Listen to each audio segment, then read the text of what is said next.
The most ungrateful rich kid. Poncho video. I haven't watched him in a while.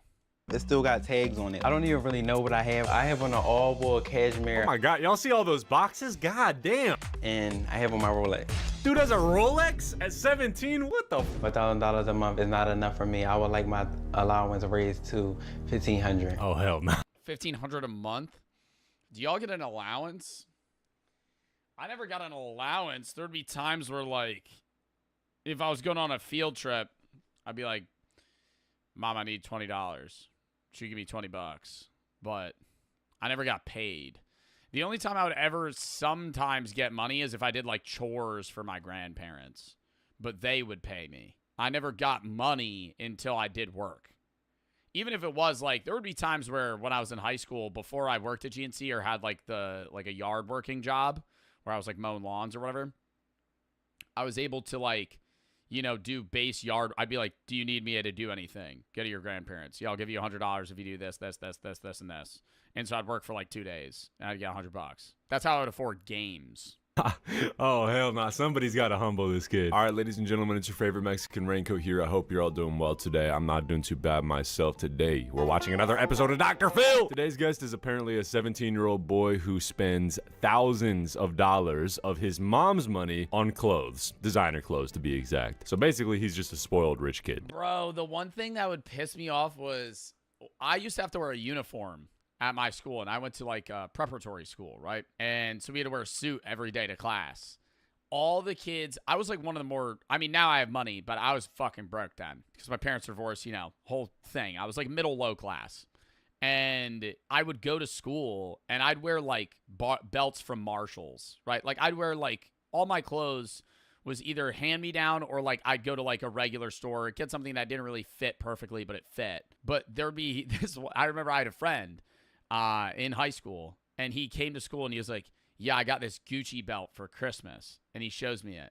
And I'm like, you asked for that? I'm like, why would that be the thing you got? He's like, no, I got other stuff too. And I'm like, oh shit. Like, if for Christmas, if I got a Gucci belt, I'm not like, I would get pretty cool stuff for Christmas. But if I got a Gucci belt at Christmas, I get like 2 other things. I'd get like a $20 gift and a $10 gift. If I got a $300 Gucci belt, that'd be like Christmas. So I was like, why would you ask for that? I would rather ask for like video games, and gizmos and gadgets are the best. And if you've watched my channel for a while, y'all already know how I feel about spoiled rich kids. I feel like, you know, they should be taught some hard work. They should learn how to put the fries in the bag, if you will. Those are valuable lessons that you should learn in life, you know, work for what you get. But clearly, the craziest shit, bro, that I remember is, because when I thought Santa was real, I would get, when I was a kid, like not when I was in high school, man. I'm talking about when I was like 9. I would get gifts from Santa, and then I'd get gifts from my mom. And I always feel, I've said this before, I look back at it, I'm like, wow, man, like I wasn't, you gotta be, I was thankful for what I had, but I wish I was more thankful, because I remember I got Santa's gifts, and then my mom would get me something, and it would be something small. It would be like something from the Dollar General, like ring pops and like a $4 Lego set. And I'd be like, damn, my mom got me nothing. and I remember saying that in my head. And I remember being like, thanks, Mom. And I'd give her a hug because I was like, that's nice. But in the back of my head, I was like, damn, like that's all she could get me. And then now I look back at it and I'm like, bro, she was spending all the money she had extra, like no savings, like all the money she was saving up. She would just buy me Christmas gifts as Santa Claus. Right. This kid has not learned that lesson yet. Quote, I see myself as very privileged, says teen who wants allowance. So I think like it's a very humbling thing. If you when you realize that and then you look back at your parents and you're like, man, dude, they were like everything they scraped up, they were like just buying you shit. It's raised from $1,000 to $1,500. That's a lot of money to be receiving for an allowance. I don't think anyone and they're not even thanking you. You know what I mean? Like you're a low-income parent, and you're like, you're making ends meet so you could buy your kid Christmas gifts, and they're like, Santa got me this. I'd be like, bitch, Santa didn't fucking get you that shit. Fucking, oh, I got you. Watching this video right now has dumb motherfucker. Oh, I got you that shit. received this type of allowance before. This is definitely rich kid allowance. But we're taking a look at this episode today, so yeah, strap in. Like the video for a Lamborghini. Let's watch. My allowance is $1,000 a month, and I spend it on shopping and buying designer clothes. Damn, 1,000. Bro, I feel like I'd be like invested. Nah, honestly, if I was a kid and you were giving me $1,000 a month, I'd be buying every Fortnite skin. I'd be buying the best version of the new Call of Duty. I'd be fucking buying all the shark cards. I'd be spending all the in-game currency. Dollars? Holy shit. Honestly, I'd be buying Clash of Clans gems. if I got an allowance of $1,000 when I was 17 years old, I'd probably be spending it on the same thing. It'd probably just go straight to clothes. I can't even blame him. We got Yeezy shirts, more Gucci and Blake. We got True Religion shirt. This shirt right here, I can't even say the name of it. Like, I just got brands in here that I can't even pronounce. I'm not gonna lie, bro has drip, okay? Like, these brands are all good. All the brands he just listed off, all of them are valid. Also, I can't pronounce this brand either. Comme des Garçons, I think it's called. Comme des garçons. Oh, now obviously paying for designer clothes is a little bit of a wallet drainer. You know, they all cost a lot for damn near no reason at all, other than just the fact that people want those types of clothes, so they mark up the price. No disrespect to... I don't know, like, there's designer clothes that do look really good. Like, there's ones that are, like, I think all Supreme shit's hype. I think Supreme is a stupid brand. I think Supreme and Gucci are dumb fucking brands. I think they're, like, just solely off of user value. But, you know, there's brand, like Louis Vuitton. A Louis Vuitton bag is a high-quality bag. That is a good bag. But it's overpriced. It's so overpriced. But it's a good bag. Like, you're getting a product that's still worth more than an average thing in the consumer space for that item, right? Like, if it wasn't Louis Vuitton, it'd still be a fucking $200 bag. It just wouldn't be $4,000. But Gucci, you buy, like, a Gucci hoodie, you might spend fucking $300 on a Gucci hoodie, $400 on a Gucci hoodie. The hoodie's worth $60. It's worth what a regular hoodie's worth. It's just... it has that logo on it. Comme des Garçons, but it's literally just a heart. This shit should not be worth $100. But this video isn't about Comme des Garçons. It's about this kid. I really don't think there's too much wrong with this kid. I think his mom... I love video. I gotta say this side note. I love videos where I'm watching, like, gameplay. It's very stimulating. Where it flashes between the imagery in a video game. If they're not a face cam guy, I'm like, yeah, I'll watch you build a Minecraft path while I'm, while we're watching this. Just kind of spoiled him with an allowance, so he's obviously going to end up being entitled because, like, you can't just give a kid everything they want. They're going to just end up being spoiled and entitled. Like, it's not really I think if you're a rich parent and you know your kid's going to have more than other people, that's not wrong, but it's like you have to teach your kid that no is a thing. Because if you always buy them whatever they want, then they're spoiled.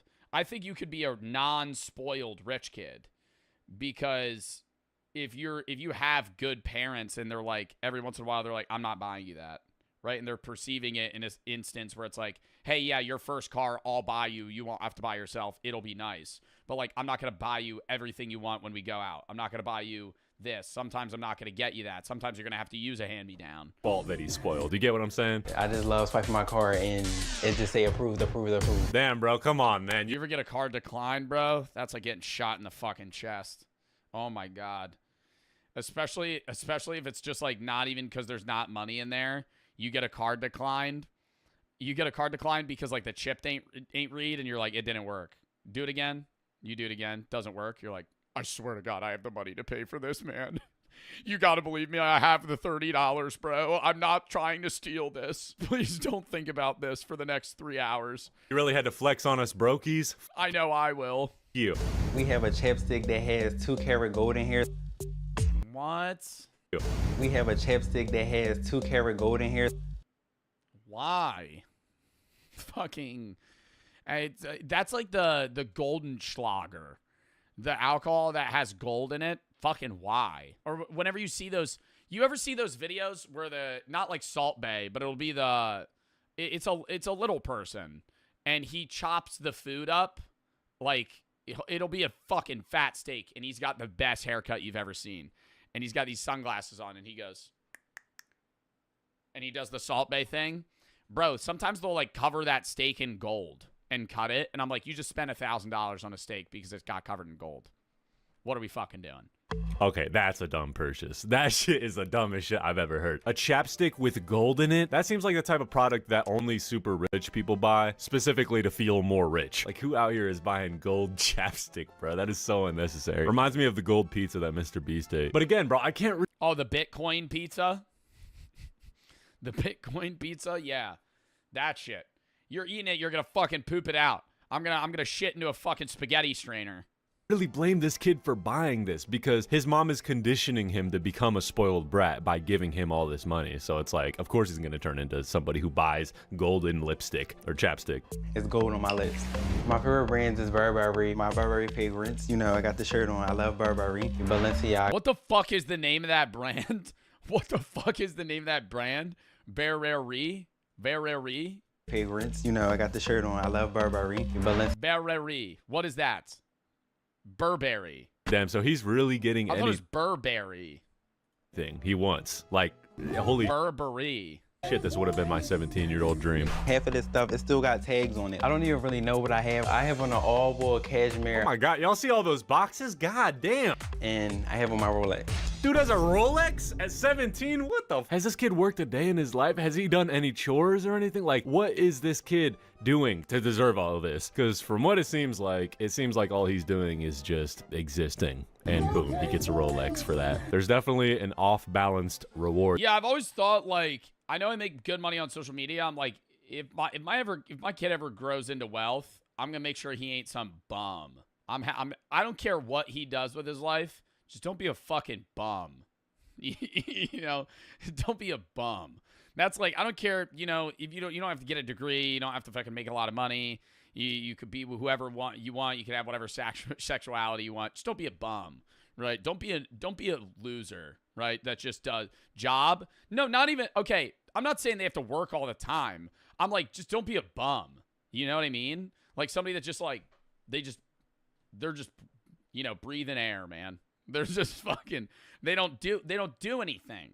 Like, they don't have hobbies. They don't have a job. They don't travel. They don't talk to people. They don't even play video games. They just fucking, like, sit, eat, maybe watch a show, go to bed. And that's different when you're, like, I did that when I was in high school when I was a teenager. But that's, like, I'm talking, like, if my kid was, like, 30 and he's doing that. I'm like, you're a bum.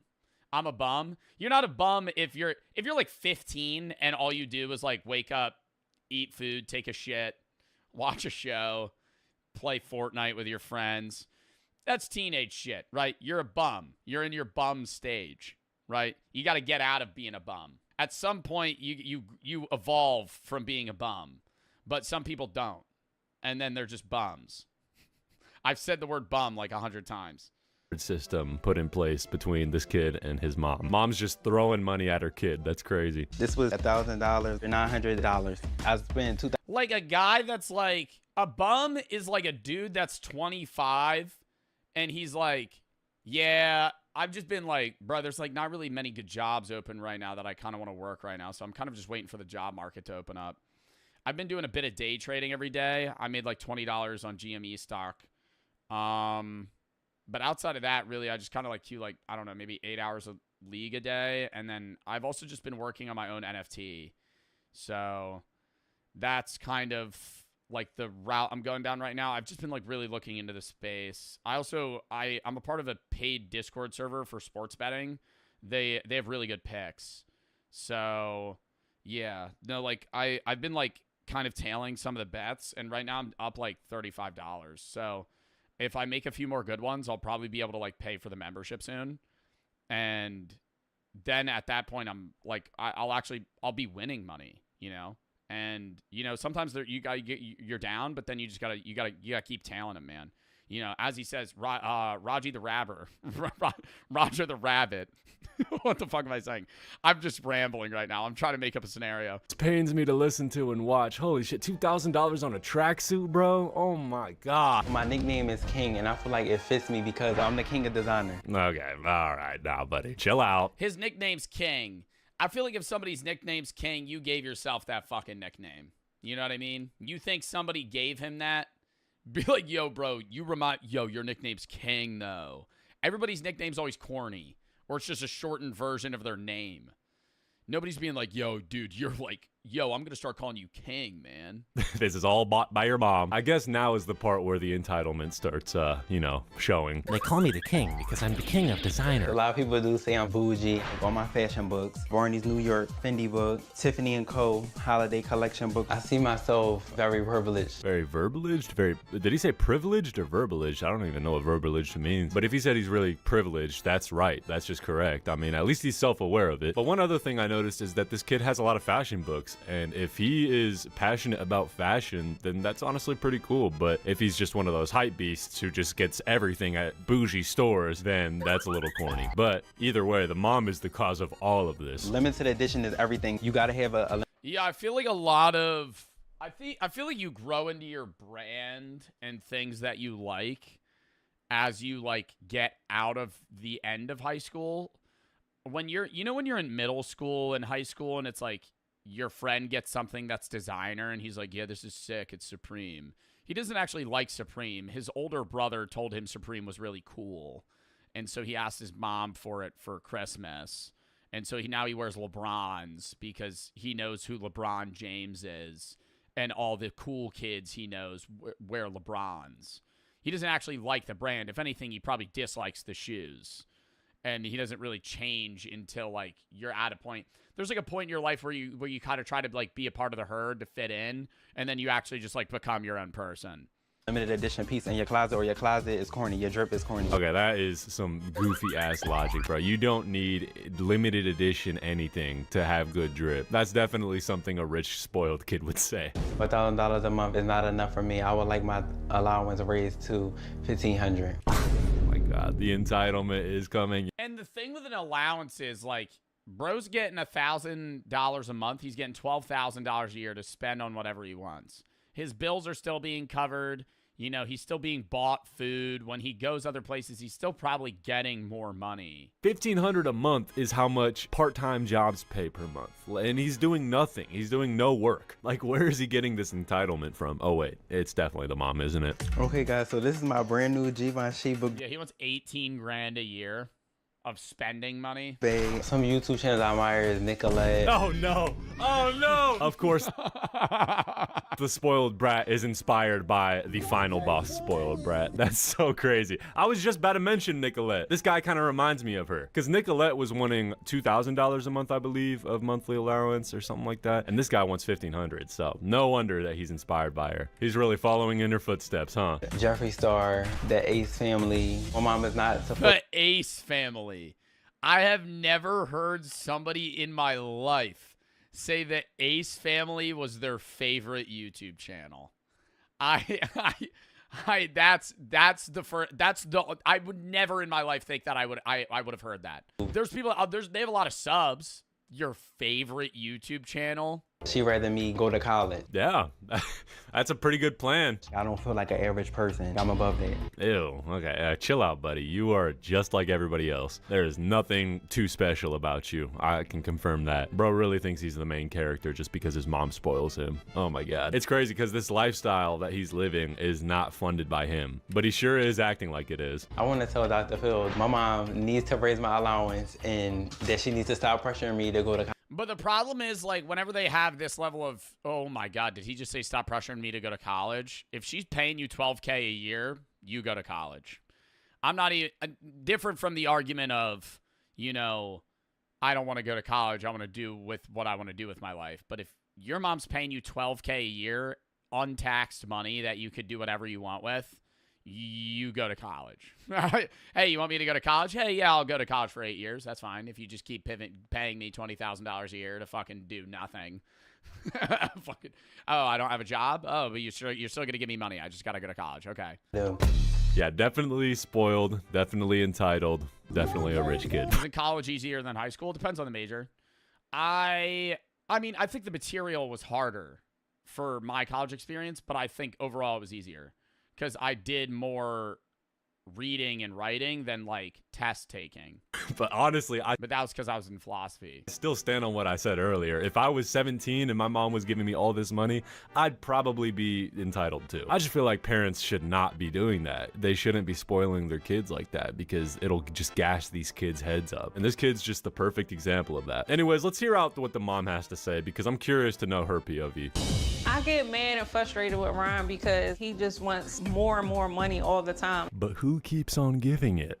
Why can't I never understand these Dr. Phil episodes where they're like, my son's saying they need more money and I don't know what to do. Stop giving him money.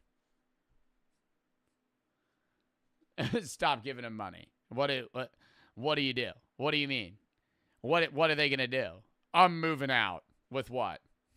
You have no money. Let me know when you're coming back. Ryan needs a job to support his habits. Okay, yeah, I agree. He needs a job. He needs to put the fries in the bag ASAP. But if he keeps getting money from his mom, then he's gonna It's have. like when you're a kid, you ever see the videos on TikTok of kids that are like 5 years old trying to run away, and they get like 10 feet out of the house, and they're like, maybe this is a bad idea, and then they turn around. It's the same shit. Like, if you have no capacity to take care of yourself, like, it's different if you're running away because like your family abuses you. But if you're in this kid's situation and you're running away from home, or like, I'm going to leave if your mom doesn't give you fucking $18,000 a year for being a bum, like, you're going to come crawling back immediately.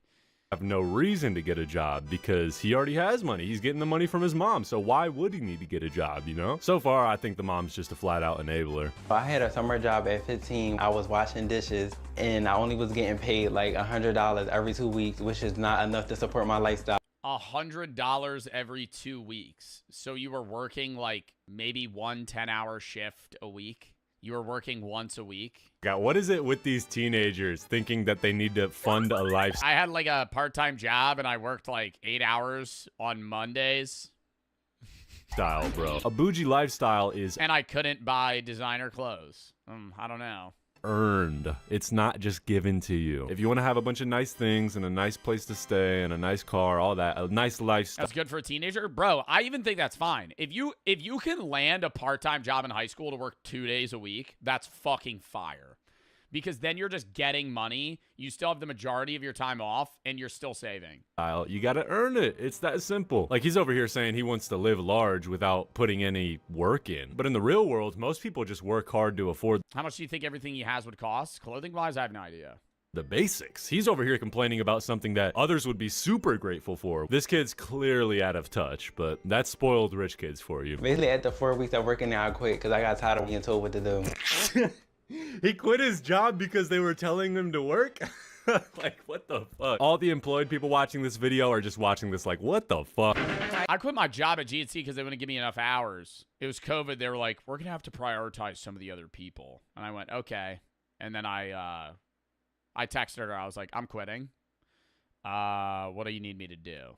Son Ronald, he tries to sneak little ways in to get more money. Like if he takes out the trash or, tidying up around the house, he feels as though he got to be paid extra for each individual thing. Chat, could y'all imagine just like getting paid for every single chore you do in the house? That's a dream. But honestly, it's kind of not, because I'm really glad that I came up the way I did. My parents didn't really pay me all that much. They would just tell me to do things like go get a job, go mow the lawn, go do chores in the house. And honestly, while we're on the topic of chores, I feel like kids doing chores. Yeah, bro. I feel like doing bullshit work for no money makes it awesome when you finally get paid. Like, I know now I'm a Twitch streamer, bro, but I'm talking about when I was a kid.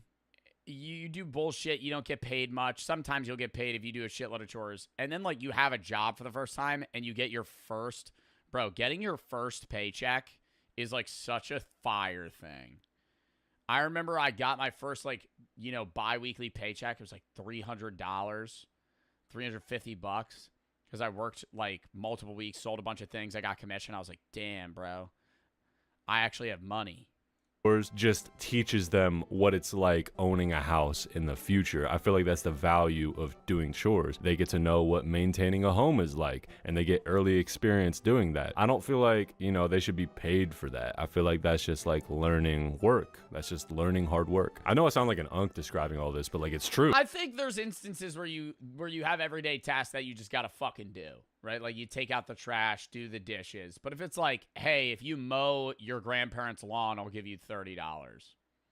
I think that's like regular work. Bro, I remember I would go over my friend's house and I would have to do work for his grandpa before me and him could hang out. I vividly remember I'd be like, yo, we're hanging out. He'd be like, yeah, come to my house at like 10. I'd show up and we'd go rake his fucking grandpa's leaves. Me, my friend, and his cousin for like 3 hours. And then we'd get cookies and hot chocolate. I'd be like, it was pretty fire. And then we would be able to go fuck around. I just recently bought a home and I already know how to maintain a lot of Dead ass, if you're going to give somebody pay, I feel like, okay, this kid's, you know, a high schooler, so it's different. But like, if you ever try to, you know, do work or get me to do work, when I was like 10, if you offered me money, I'd go, pff, pff. That means nothing to me. What would I buy with a fake dollar bill? Dollar bills mean nothing. I'll buy you a 10-piece chicken nugget meal. What? And then I would go, yeah, right. Then I'll do it. Because of the lessons I learned as a child. So thank you, Mom, if you're watching this video. Oh, you need to pay me for this. You need to pay me for that. I do laugh because, like, why do I have to pay you to do your chores? Okay, so she's complaining about her kid, but I'm over here thinking like, lady, aren't you the one that's supporting his, quote, lifestyle? I don't know. Something isn't adding up here. I want to see what Dr. Phil has to say. Actually, wait, he lost his doctor license. We're just going to call him Phil now. Now, Ronald says he uses retail therapy to make himself better because his mom is always at work. Okay, so the mom might be a workaholic, which if that's true, that's kind of sad because it goes to show that she's just like throwing money at him but not giving him any attention that he needs. Kids need attention from their parents. So no wonder he's getting all this validation from all this like purchasing. He's probably coping with the fact that his mom's barely there and she's just working all the time and throwing him money. But is he willing to take a smaller allowance or no allowance so she doesn't have to work as much? Oh, okay. So she's working all the time because she's trying to pay. Oh my God, she's been picking up more hours because he's been asking for more money. What an unfucking grateful shit.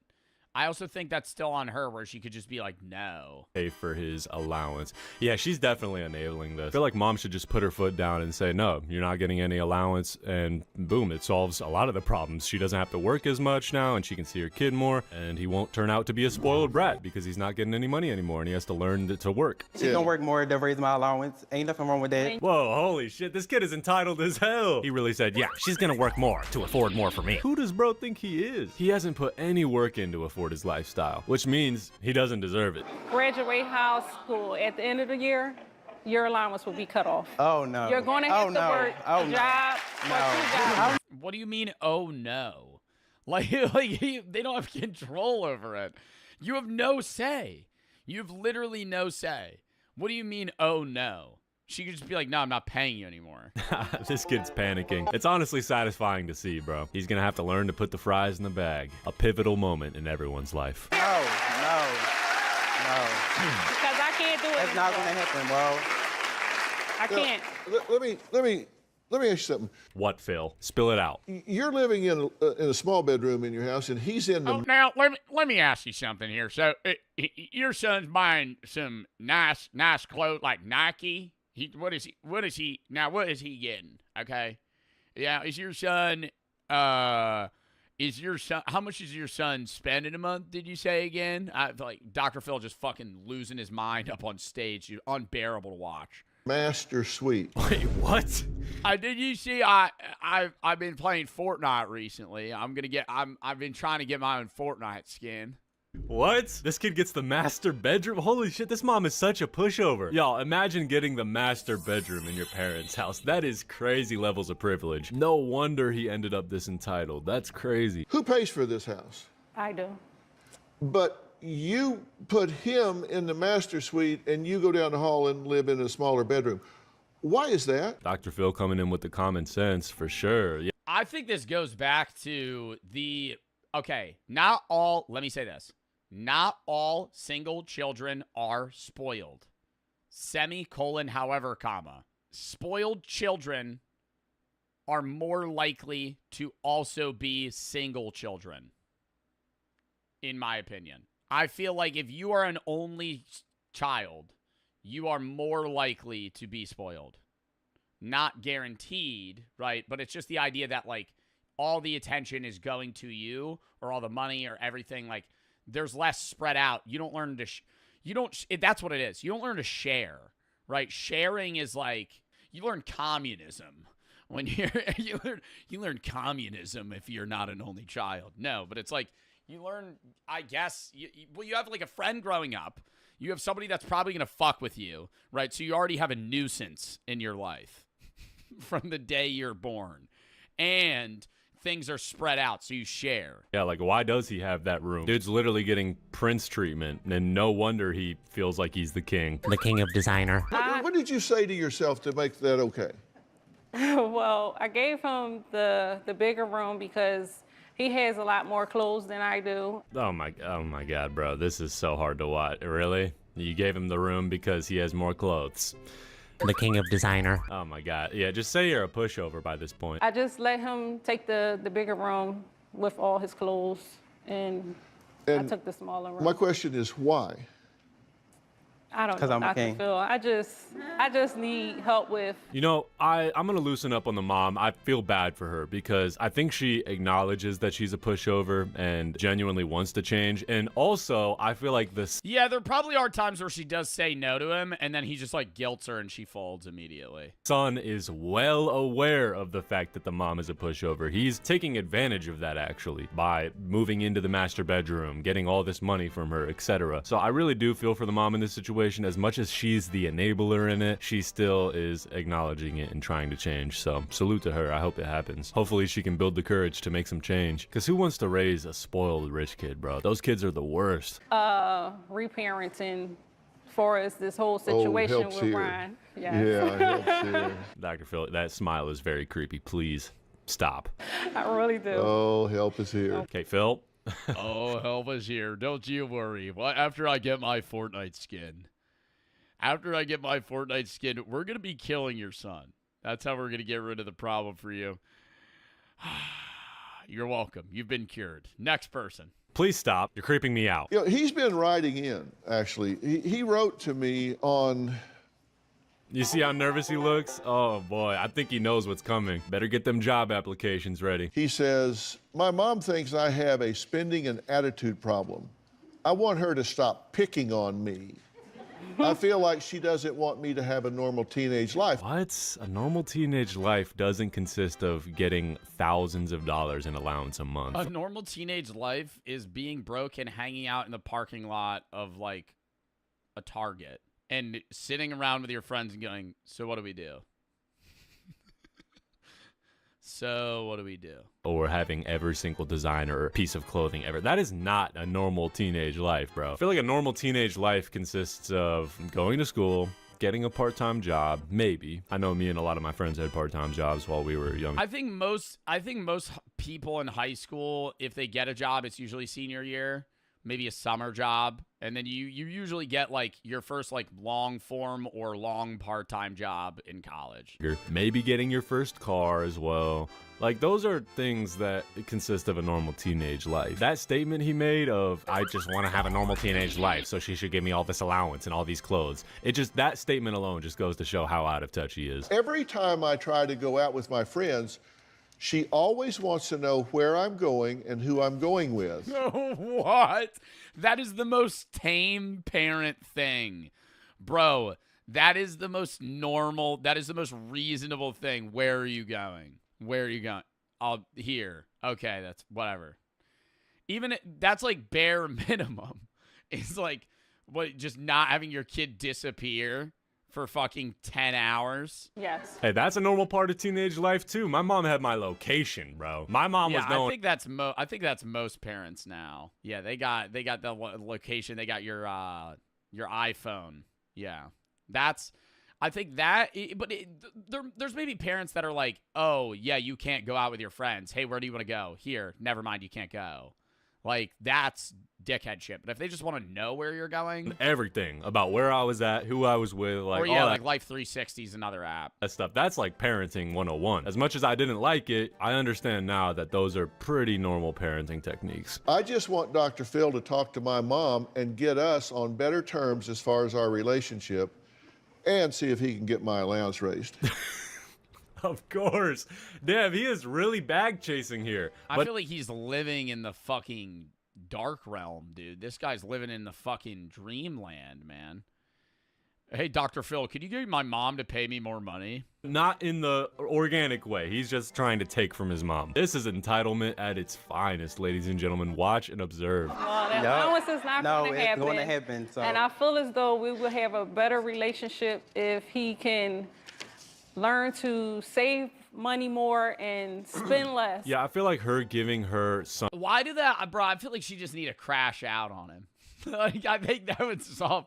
Like, I'm not saying that would solve it, but if she was like, "Shut the fuck up, you ungrateful shit, you're getting nothing," like, he'd probably crash out back, start crying, guilt trip her, then he'll give it up, you know, and then it'll be fine. Realistic perspective of the world by making him fill out job applications and working for what he wants. I feel like that will strengthen their relationship because he'll realize how the world actually works, and then he'll realize that she's right for making him go get a job. I actually have a little story about my life when I was, I think 13 maybe, or 14, I don't remember, but I had a group of friends that were going to the movies one night and they invited me, and I remember going to my mom like, yo, can I get 20 bucks to go to the movies?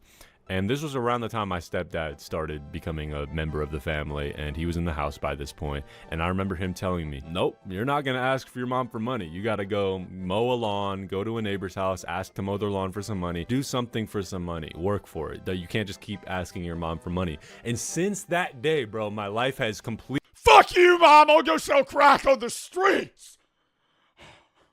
Give me the $20. The most rural, like... Fucking the most rural rich kid ever. Fuck you, Mom.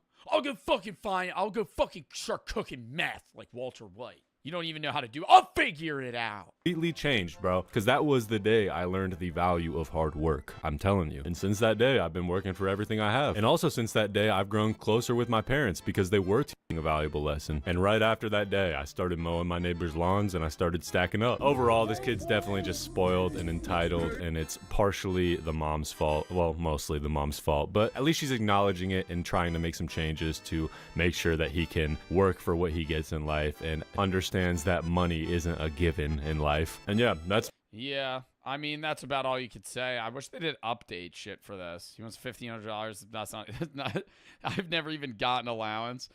What's like a reasonable allowance? If you're gonna give an allowance, I feel like it's like $50. Like, here's $50 a month. Now you could go get food once a month, or, you know, buy a ticket to Six Flags or some shit. Like, you could fucking buy a video game. What dying on every drug feels like. The pencil incident. Shrooms are a natural psychedelic that cause hallucinations. About 30 minutes after eating... The pencil incident? I thought this was about dying on a drug. What, did he fucking kill himself with a pencil? Shrooms are a natural psychedelic that cause hallucinations. About 30 minutes after eating them, colors get brighter, patterns start... Nah, it's like 15 minutes, dude. It's like almost instantly. It's terrible. It's not like edibles. Also, I gotta say this shit. Whenever somebody says to you, oh, an edible takes an hour and a half to kick in, you're fucking lying. You're fucking lying. If I ate an edible, I'm feeling that shit 20 minutes in. Not to the peak. Yeah, it'll peak 2 hours in. But, like, I'll feel that instantly. Mushrooms, 10 minutes in, I'm tweaking. Not like tweaking, but I'm like, I feel it. Rolling on the walls, time stretches like taffy, and your sense of self begins to melt. Your brain is rushed into a state of euphoria, leaving you questioning what's real and what's not. But what happens when you take too much? On a calm Saturday afternoon, a 21-year-old Hispanic man would return home from work and consume an unspecified quantity of shrooms. Shortly after consumption, he started You don't even really need to take that much to freak out, man. I've had friends that are like, you know, big weed heads that have... I've told the story about it, where I had a friend that thought he was in the movie Get Out, and he wanted to call the cops on himself, and he thought I was a fucking part of the Nazi regime. Like, dude, people... Some people can't handle that. Like, it's scary, right? Like, you could take like 2 grams and crash out. Like, you could literally like tweak. Oh, I haven't told that in a while. This was like a few years ago. We were out at an Airbnb. My friend took like a few grams. He only probably took like 1.5 grams. It might have been of like Trinity or penis envy, so like a strong mushroom. But he was like freaking out, and he was like, "I'm gonna smoke this blunt. It's gonna calm me down." And I went, "No, it's not." In like the nicest way possible, because I didn't want to freak him out, because I know he was tripping as well. So then me and my friend started playing Multiverses back when that shit was popping. And I'm fucking maining, you know, Superman, and I'm playing Harley Quinn. And we're like, you know, going at it. And behind me I hear, "Yo, man, you're not real."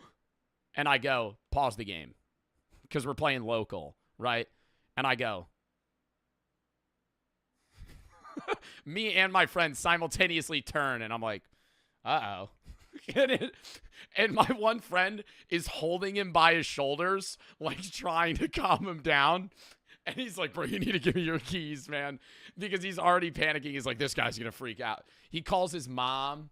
He starts talking to his mom about how like just random, like not philosophical shit. Well, you think it's philosophical, but in reality, he's just like, "Oh, life's an illusion. Fucking the firmament." You know, he's just spewing fucking crazy shit.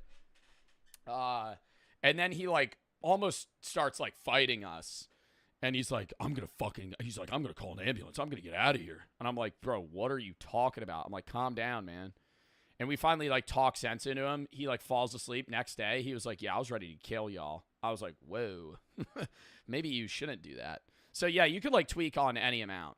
Off 1.5? Yeah, 1.5 a high one. It's also just, dude, it's like psychedelics are not... I would say, like, I did a whole philosophy video on psychedelic drugs and, like, what I've done and, you know, what I think is, like, you know, my own personal experience and takeaways and the negatives. Psychedelics are so... Some people just can't take them, man. Like, I think they're dangerous in general. Like, you got to be, you know, wary and safe with everything. But it's like, that shit, dude, you could be in a... Even if you're in a bad mindset, like, say you just got through a breakup and you just take shrooms, you're going to have a terrible time. You're going to have because all you're going to think about is that. If you're ever going through something, it's just going to bring it to the forefront of your mind.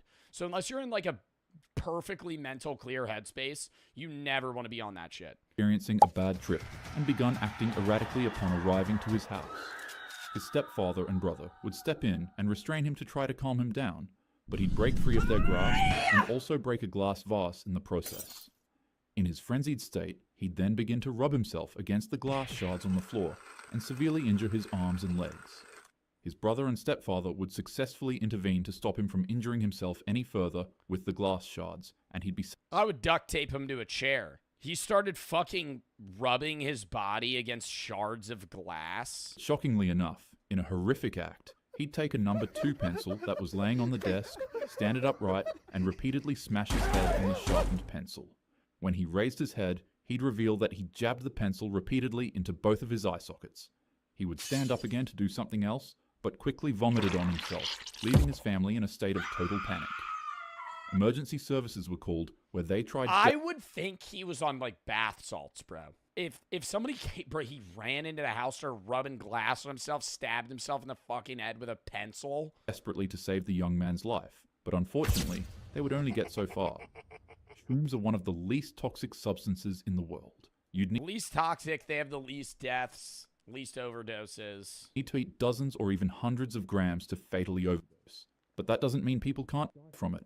Most fatalities come... Yeah, most people that are dying from mushrooms are having a bad trip, and then they, like, think they can fly and jump out of a building. Or they, you know, get in a car and decide they want to drive. You know, shit like that. From behavioral toxicity, panicking, jumping out windows, walking into traffic, or doing something fatal during a full-blown psychotic break. You won't pass away from the drug itself. You'll pass away from what it does to your mind. A lot of people have been asking me to re-release merch, and I originally didn't want to do that because I think it ruins the limited ability that the merch drops have for the week or two that it's out where you can get it at that time. But since we've gotten so many requests, I thought it would be a fun idea to do a re-release in the summer of some of the most popular designs of the previous, 3, 4, 5 merch drops that I've done in different color schemes. So you can see we have some previous things here in different colors, as well as the Memento Mori pants. 1 minute, this is like the fucking 10th reshoot. God damn it. A more Fati shirt in blue. There's a bunch of different colors. Some of the original ones as well. Check it out, joebartolozzistore.com. It will be out for like a week, 2 max. Then the next real new drop will be in November. But if you want to catch any of the merch that you previously might have missed, especially in different colors, go check it out, joebartolozzistore.com. Thank y'all. Let's get back into the video. The Gator incident. Now let's talk They about... come from poop. They do come from poop. There's people in Florida that's jobs are, well, they're not like hired employees. They do this illegally. But they just do it for recreational use, and they don't want to pay for them. They'll go into cow farms in Florida and just look for cow shit and just pick out the mushrooms that are growing in it, because those are the ones that are just generally hallucinogenic. Meth. When it hits, you feel invincible. This substance cranks up your sympathetic nervous system and causes an explosive release of dopamine in your body. Your heart starts racing, you become laser focused, and you'll be filled with unstoppable energy. The high can last 8 to 16 hours. No sleep. 8 to 16 hours off meth? I thought meth was a short high. That's what they made in fucking Breaking Bad. Did they just portray that badly in Breaking Bad? Because when they show the meth in Breaking Bad and they show them doing it, like Jesse Pinkman will be like, "Oh yeah, that's good," and then 10 minutes later he's normal. Is he still just high on meth, but he's just not showing it? Like, he'd be like tweaking. No food, just intense stimulation. And when you take too much, your body turns into an absolute war zone. On May 26th in Orlando, Florida, concerned bystanders would phone a call to police officers to let them know that there was a man on a racetrack shaking violently, asking to see his son. When police arrived, he was nowhere to be found, until suddenly he was located in a lake, full of alligators. Officers would try to throw the man a life vest, but he'd refuse it and would start getting attacked by the alligators in the water. Oh my God, he ran into a lake with alligators on meth. To officers' surprise, like it was a scene straight out of a horror movie, the man actually resurfaced out of the lake, covered in severe injuries and carrying gardening shears. He would charge at the officers in their car, and in response, they would tase him repeatedly, but it would have absolutely... He lived? Like, the alligators didn't kill him? He ran out of the fucking lake and charged... Where did he even get garden shears from? No effect. It was only when the man jumped into the passenger seat of the police cruiser and tried reaching for a rifle in the vehicle that officers finally used lethal force. Meth hijacks your brain's... I feel like in that instance, I'm probably going to try and use lethal force earlier. If a man on meth survives an alligator attack and runs at me with rusty garden shears, full speed, I'm immediately going... This taser's not going to stop this guy. Like, anything that I do outside of killing him is probably not going to stop him. Reward system and sends your body into overdrive. It burns out your dopamine center and disrupts your central nervous system so much that your body both loses touch with reality and can no longer regulate. Hitler was on meth? Dude, there was a lot of soldiers in World War II that were on meth to keep you awake. We watched a video about that. Meth Field Finn. It's like a fucking... There's multiple stories. In earlier wars, to keep people awake for long periods of time, they would just give you meth. It'd be like pills, and they weren't called meth, but it was meth. Like, you would just be awake for fucking 3 days. Even in modern times, I have a friend that served in the Middle East and in, like, China, South Korea, watching, like, U-boats and shit. And he said that a lot of the guys that he served with would basically sleep... Because they would have to sleep. So they'd lay down. Where did I hear this? Was it from him? I think he told me this story. They would lay in a fucking, like, not a trench, but they'd lay in like an area that would be like impressed into the ground, like they dug it out, and they had to have people like watch them, right? Because obviously while they're asleep they could get ambushed and killed, so they had to have somebody that stayed awake.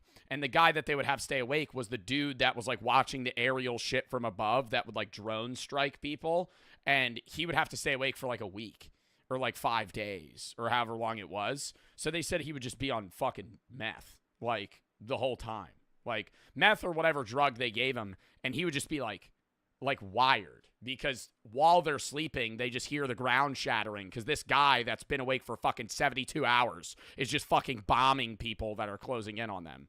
Regulate its temperature. Your organs can literally cook from the inside out and cause you to collapse. You can have a heart attack, or you could simply just go on a rampage and meet an early... If the normal human threshold for no sleep is like 5 days and then you hallucinate, I feel like you start hallucinating before then. I think it's like 2 days. If you stayed awake for 48 hours, you would probably have like low-level hallucinations. Not to the point where you're seeing things, but like you might hear some shit that's not there, like noises or whatever. And then like 3, 4, 5 days in, you're probably going to be full tweaking. The 108th incident. Weed is by far one of the most commonly used substances in the United States. Within minutes of smoking, you're relaxed, music sounds better, jokes are funnier, and you get really, really hungry. No, it depends. It depends on the weed. It depends on the person. I know people that smoke weed and don't get hungry at all. If anything, they're actually less hungry. I get really hungry. If I get high, I could probably eat like 5,000 calories. I've thought about doing that one challenge that YouTubers do where they get 4 people in a car and you go fast food place to fast food place and you just have to order what the person in front of you got and see how many fast food places you could go to. I would sit in the back of the car and just get so high. I think I could eat an entire KFC chicken bucket if I was high. Like a bucket. No problem. And I'd be like, yeah, I need more. Drink a few sodas. You might feel euphoric, or anxious, or both. It depends on the strain you're... Yeah, you ever get so high you start twitching? That's the worst. I'm laying down. I feel like I'm stun locked. I feel like I weigh 10,000 pounds. I'm just going. That's a bad high. That's not a fun time. That's actually the worst. Eye twitching. I've never had my eyes twitch, but it's never on like smoking. But there's times where I've been with my friends and he's like, dude, eat this edible. And it'll be a homemade cookie. And it's just an indiscernible amount of marijuana. And he'll be like, they're anywhere between 10 and 50.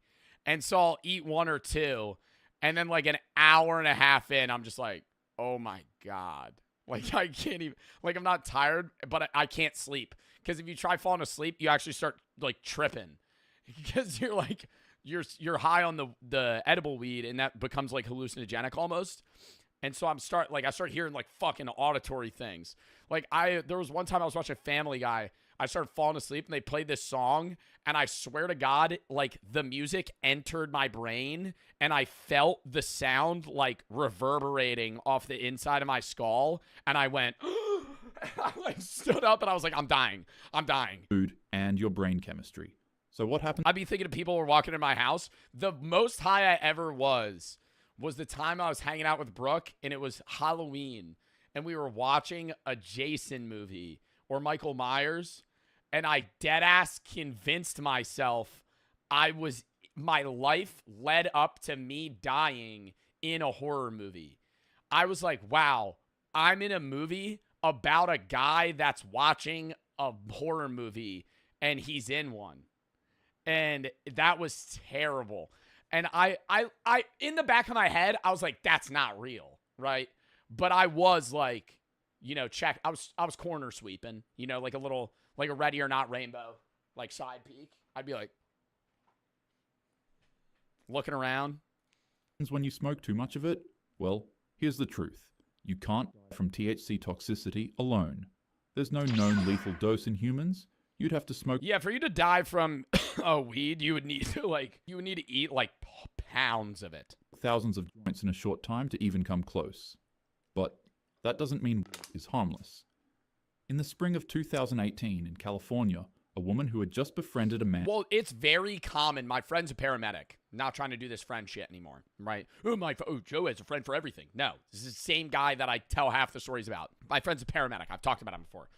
He responds to old people like your parents getting too high on weed and they think they're dying. And they'll call them. And it's very common that like people in their 40s or 50s that remember weed from the 80s getting high now, right? And weed has gotten 10, 20 times stronger, right? Like a joint your parents smoked in the 80s is like 1/10 of what it is now, right? Or like 1/6, 1/8. And edibles are even wet or even stronger, especially if it's like gummies.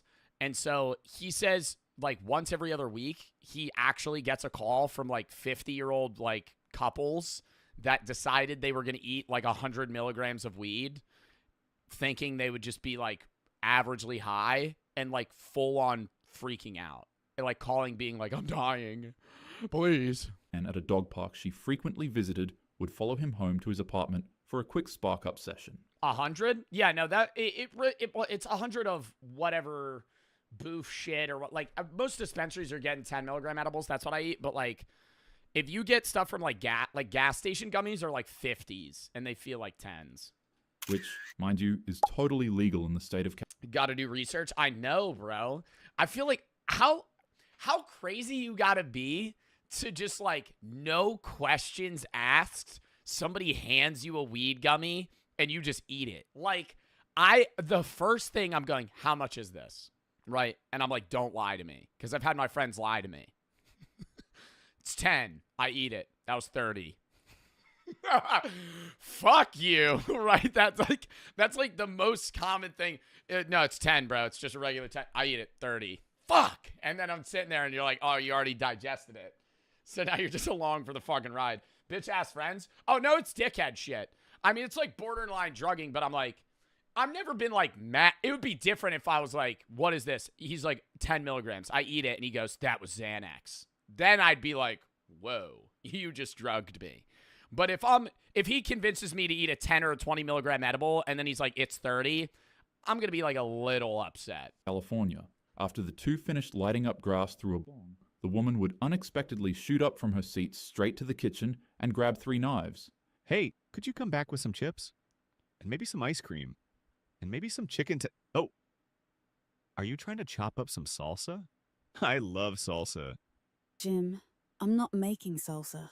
In just the blink of an eye, she would stab the man repeatedly non-stop, 100 Off weed? She hit a bong and then stabbed him 100 times? and 8 times. His body would be covered in marks from head to toe, and his face would nearly be entirely carved out. Officers that arrived at the scene would find that she had also stabbed her dog, and shockingly enough, had stabbed herself 40 times, and was still in the process of doing it. They would quickly intervene and try How is she not dead? physically stop her, but it wasn't enough. Officers would tase her 4 times to try to break her psychotic frenzy, but it would be to no avail. In order to get her to stop, one police officer had to swing a baton at her arm 9 times to break it, and finally... Okay, I gotta say this. In this instance, I feel like A, this woman already had predisposition to, like, mental problems. Or B, their shit was laced. Because I've never seen or heard of somebody smoke weed and then, like, have murderous tendencies. She would release her grip from the knife. The man unfortunately didn't make it, but surprisingly, the woman did. And even more She lived? She stabbed herself 40 times and didn't die? shockingly, she faced 0 prison time for her actions because it was... What woman who avoided prison after stabbing lover 108 times is appealing. Now his dad is speaking out. Not only did my son not get any justice, our family did not get any justice here either. proven in court that she experienced what is commonly known as cannabis-induced psychosis. What? Cannabis-induced psychosis. Some people who have marijuana may experience acute symptoms of psychosis, including paranoia, delusions, disorganized thinking, or even hallucinations. Yeah, man, but like, develop worsening chronic psychotic conditions like schizophrenia. That does happen with people, but like to the point where she just gets up and like kills her fucking boyfriend. The woman was very inexperienced when it came to smoking weed, and that Well, she might have been predisposed to like schizophrenia. If you have family members, like if your dad or mom has like schizophrenia or like certain mental disorders, you're not supposed to ever use weed because it can bring it out earlier or like spark it. Same with hallucinogenics. that potentially played a huge role in why she experienced this rare phenomenon. She was placed on probation for 2 years and was required to do 100 hours of community service. The man's family, especially his father, were extremely upset when they heard about this. Understandably so. It should never have happened. She should have never have been allowed to walk free. She should have done some time. You know, you had a jury that convicted her, a unanimous conviction. Yeah, man. I kind of want to agree with him. If I smoked weed, tweaked out, and killed somebody, I don't think there should be no repercussion, right? Like you murdered someone. In less than 4 hours, and the judge went completely against all 3 of those entities and just said, "You're free to go."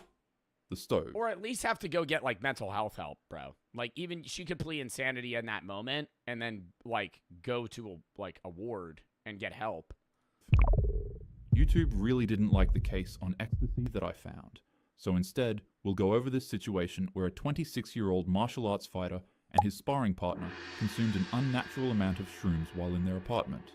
Initially, everything was fine, until they became convinced that the world was coming to an end and that the two were fighting a battle of life and death between... Well, the biggest thing is, even if shrooms is something you can't die of, people that abuse shrooms go insane. Like I remember there was a guy in my college class that was talking about his friend that he can't even hang out with anymore because he's fully lost his mind. He would take mushrooms every day for like 6 months, and he started taping dog treats to the ceiling and like doing really weird shit. Like thinking people were watching him all the time. Like just like full on paranoia and like just doing things that don't make any sense. But like when he tries to explain it to you, he gets mad that you don't understand it. God and the devil. The two would begin their legendary battle, and finally when the struggle While finished... sober? Yeah, because I mean, dude, you gotta think, if you're tripping, if you take mushrooms and trip for 6 to 8 hours, right? 10 hours maybe, at like the longest. When you come out of that, you're in a weird funk for a day, maybe a week, right? Like you're coming out of that, you have to digest the situation. Now, imagine if you're tripping nonstop for like a month, and then you leave that. Like reality is no longer reality. Like that, there's some people that are like perma-tripping off acid, where they've taken so much that it's actually like fucked their brain wiring, and they like literally just see hallucinations all the time, and they have to live their life like with that. Their friend would walk into their apartment room only to find the martial arts fighter standing butt naked in the kitchen cooking his friend's heart and remains in a stove. Oh, what? Legendary battle, and finally when the struggle finished, their friend would walk into their apartment room only to find the martial arts fighter standing butt naked in the kitchen cooking his friend's heart and remains in a stove.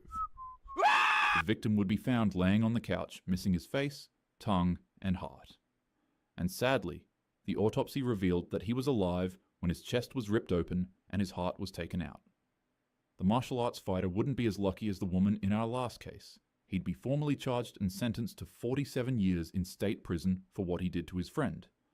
Now, this probably makes the US legal system Ripping out his heart while he was alive come off as a little hypocritical, considering that in the other case, the woman was allowed to blame psychosis for her actions and be cleared of any severe wrongdoing, whereas in this case, the fighter's state of influence was ignored and he was directly sentenced. And I feel like in this instance, I'm not trying to give any, sort of leeway for this guy, but I feel like you have higher grounds to go, I was in a wrong state of mind when you're on 8 grams of mushrooms, like literally reality is bending with fucking hallucinations, versus you hit a bong twice and started freaking out. But, like even if you're going into cannabis based like psychosis, like that's surely not as bad as like being on like high levels of mushrooms. Honestly, that's your opinion to make.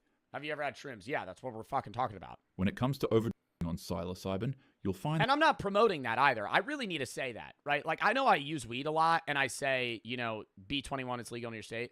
Like, don't do mushrooms, right? Like, just because I say I've talked about me doing something doesn't mean you should do it. that it rarely ever ends you through toxicity alone. Would you recognize that you're tripping on shrooms? Yeah, you know.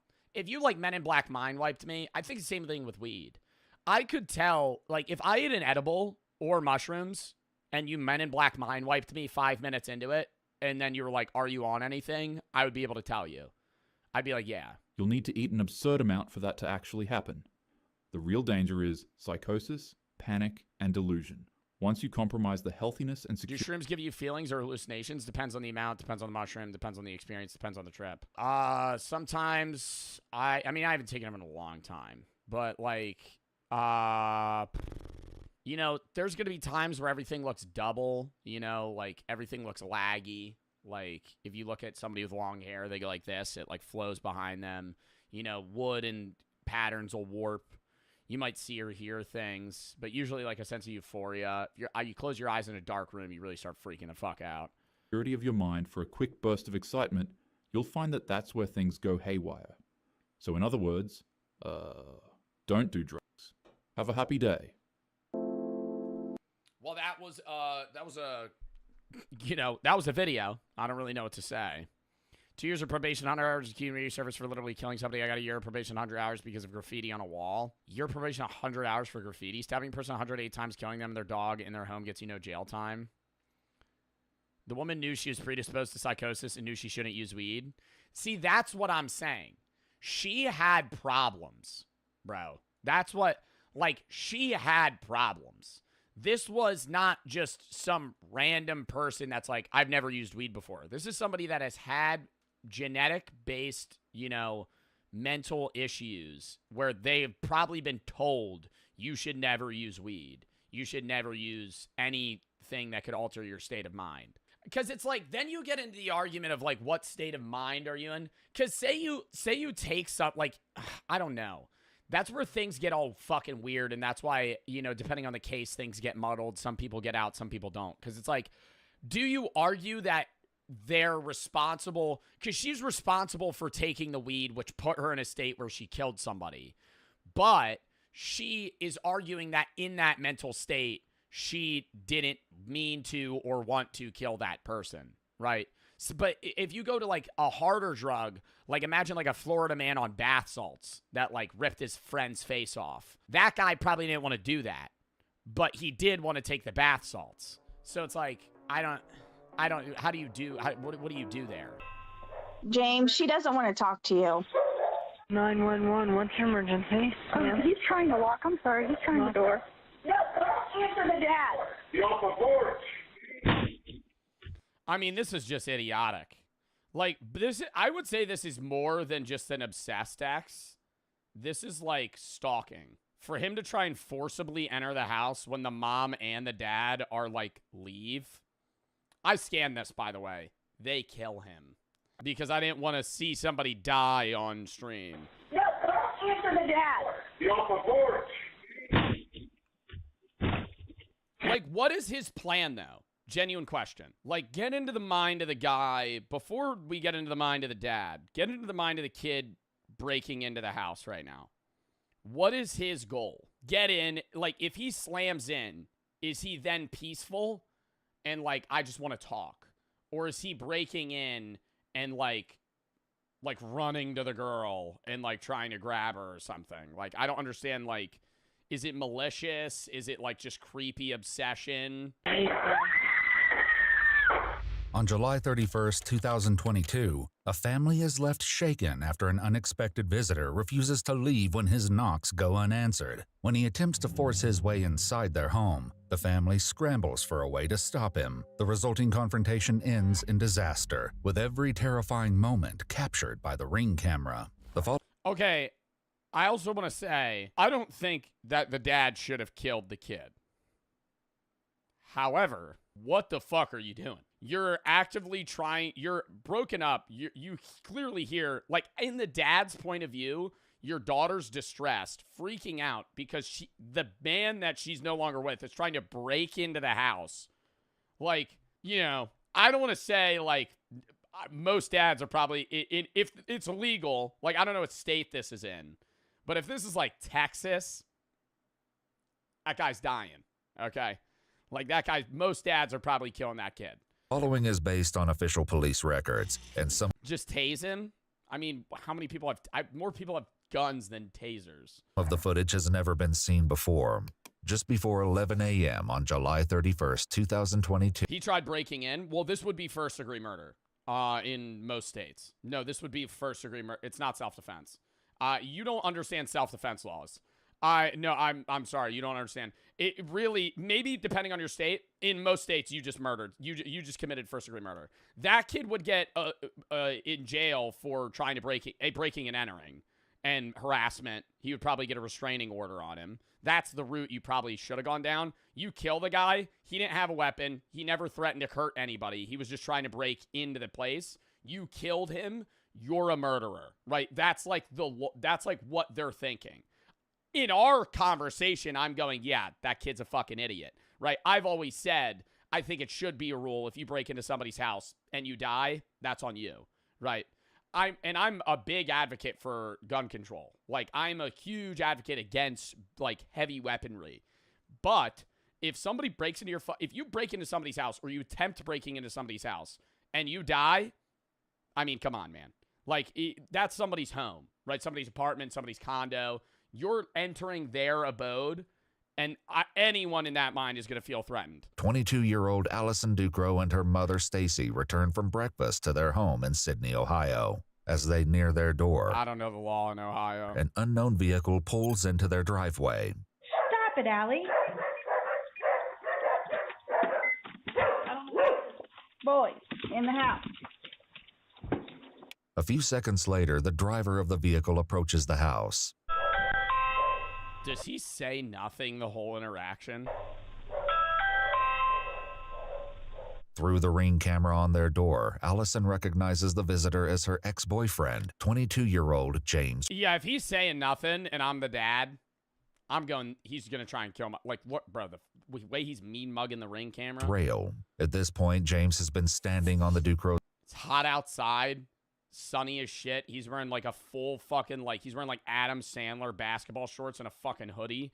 I'm like, he's got a gun in his pants. Porch for about 3 minutes. James, she doesn't want to talk to you. James. While James never responds to Stacy, he soon leaves the porch. This may have seemed like the anticlimactic end to the eerie encounter, but unfortunately it was only the turning point in what would soon have a disastrous end. Though he disappears from the view of the Ring camera, James walks around the property. A few minutes later, he's spotted again, returning to the door. Wait, he's leaving. Hey, he's coming back. Nope, I'm calling. James, she doesn't want to talk to you. On the other side of the door, Allison calls 911. 911, what's your emergency? There's some guy on my front porch. Like, they should have waited. Like, they should have just waited. They should have waited, gotten a restraining order on him. And he won't leave, and he's got his hands behind his back, and he won't answer me on the ring. Okay. He left me a voicemail on my phone. What's his motive here? That's what I'm saying. The way he's, like, staring, though, is, like, not like a, I want to talk, I'm sad. It's like, if I can't have you, nobody can. Like, that's the look I'm getting, you know? Last night. He's trying to walk. I'm sorry. He's trying the door. No, don't answer the dad. Get off the porch. Dad, no! Oh, my God. Can you please hurry? Okay. Do you know who he is? Hello? Ma'am? We have guns. James, no. I'd probably shoot a warning shot. Like, James, no, miss on purpose. Then, if he still goes in, doom, doom, doom, doom. Waste of a bullet. A bullet's like $1. No, it's probably like $2. Depends the bullet. In your house? Well, no, he's trying to break open the door. Or, like, shoot him in the leg. But shoot his knees? I mean, yeah, you don't want to shoot him in an artery.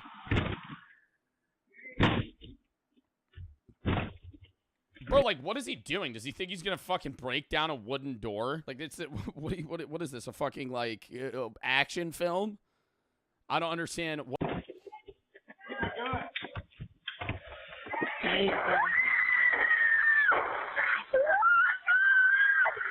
Three shots are fired, and James stumbles back and off the porch. He doesn't make it far before he falls. All that is visible in the ring camera are his feet, where he's now lying in the driveway in front of Stacy's vehicle. He's trying to. I'm sorry. Male subject attempting to gain entry into the room.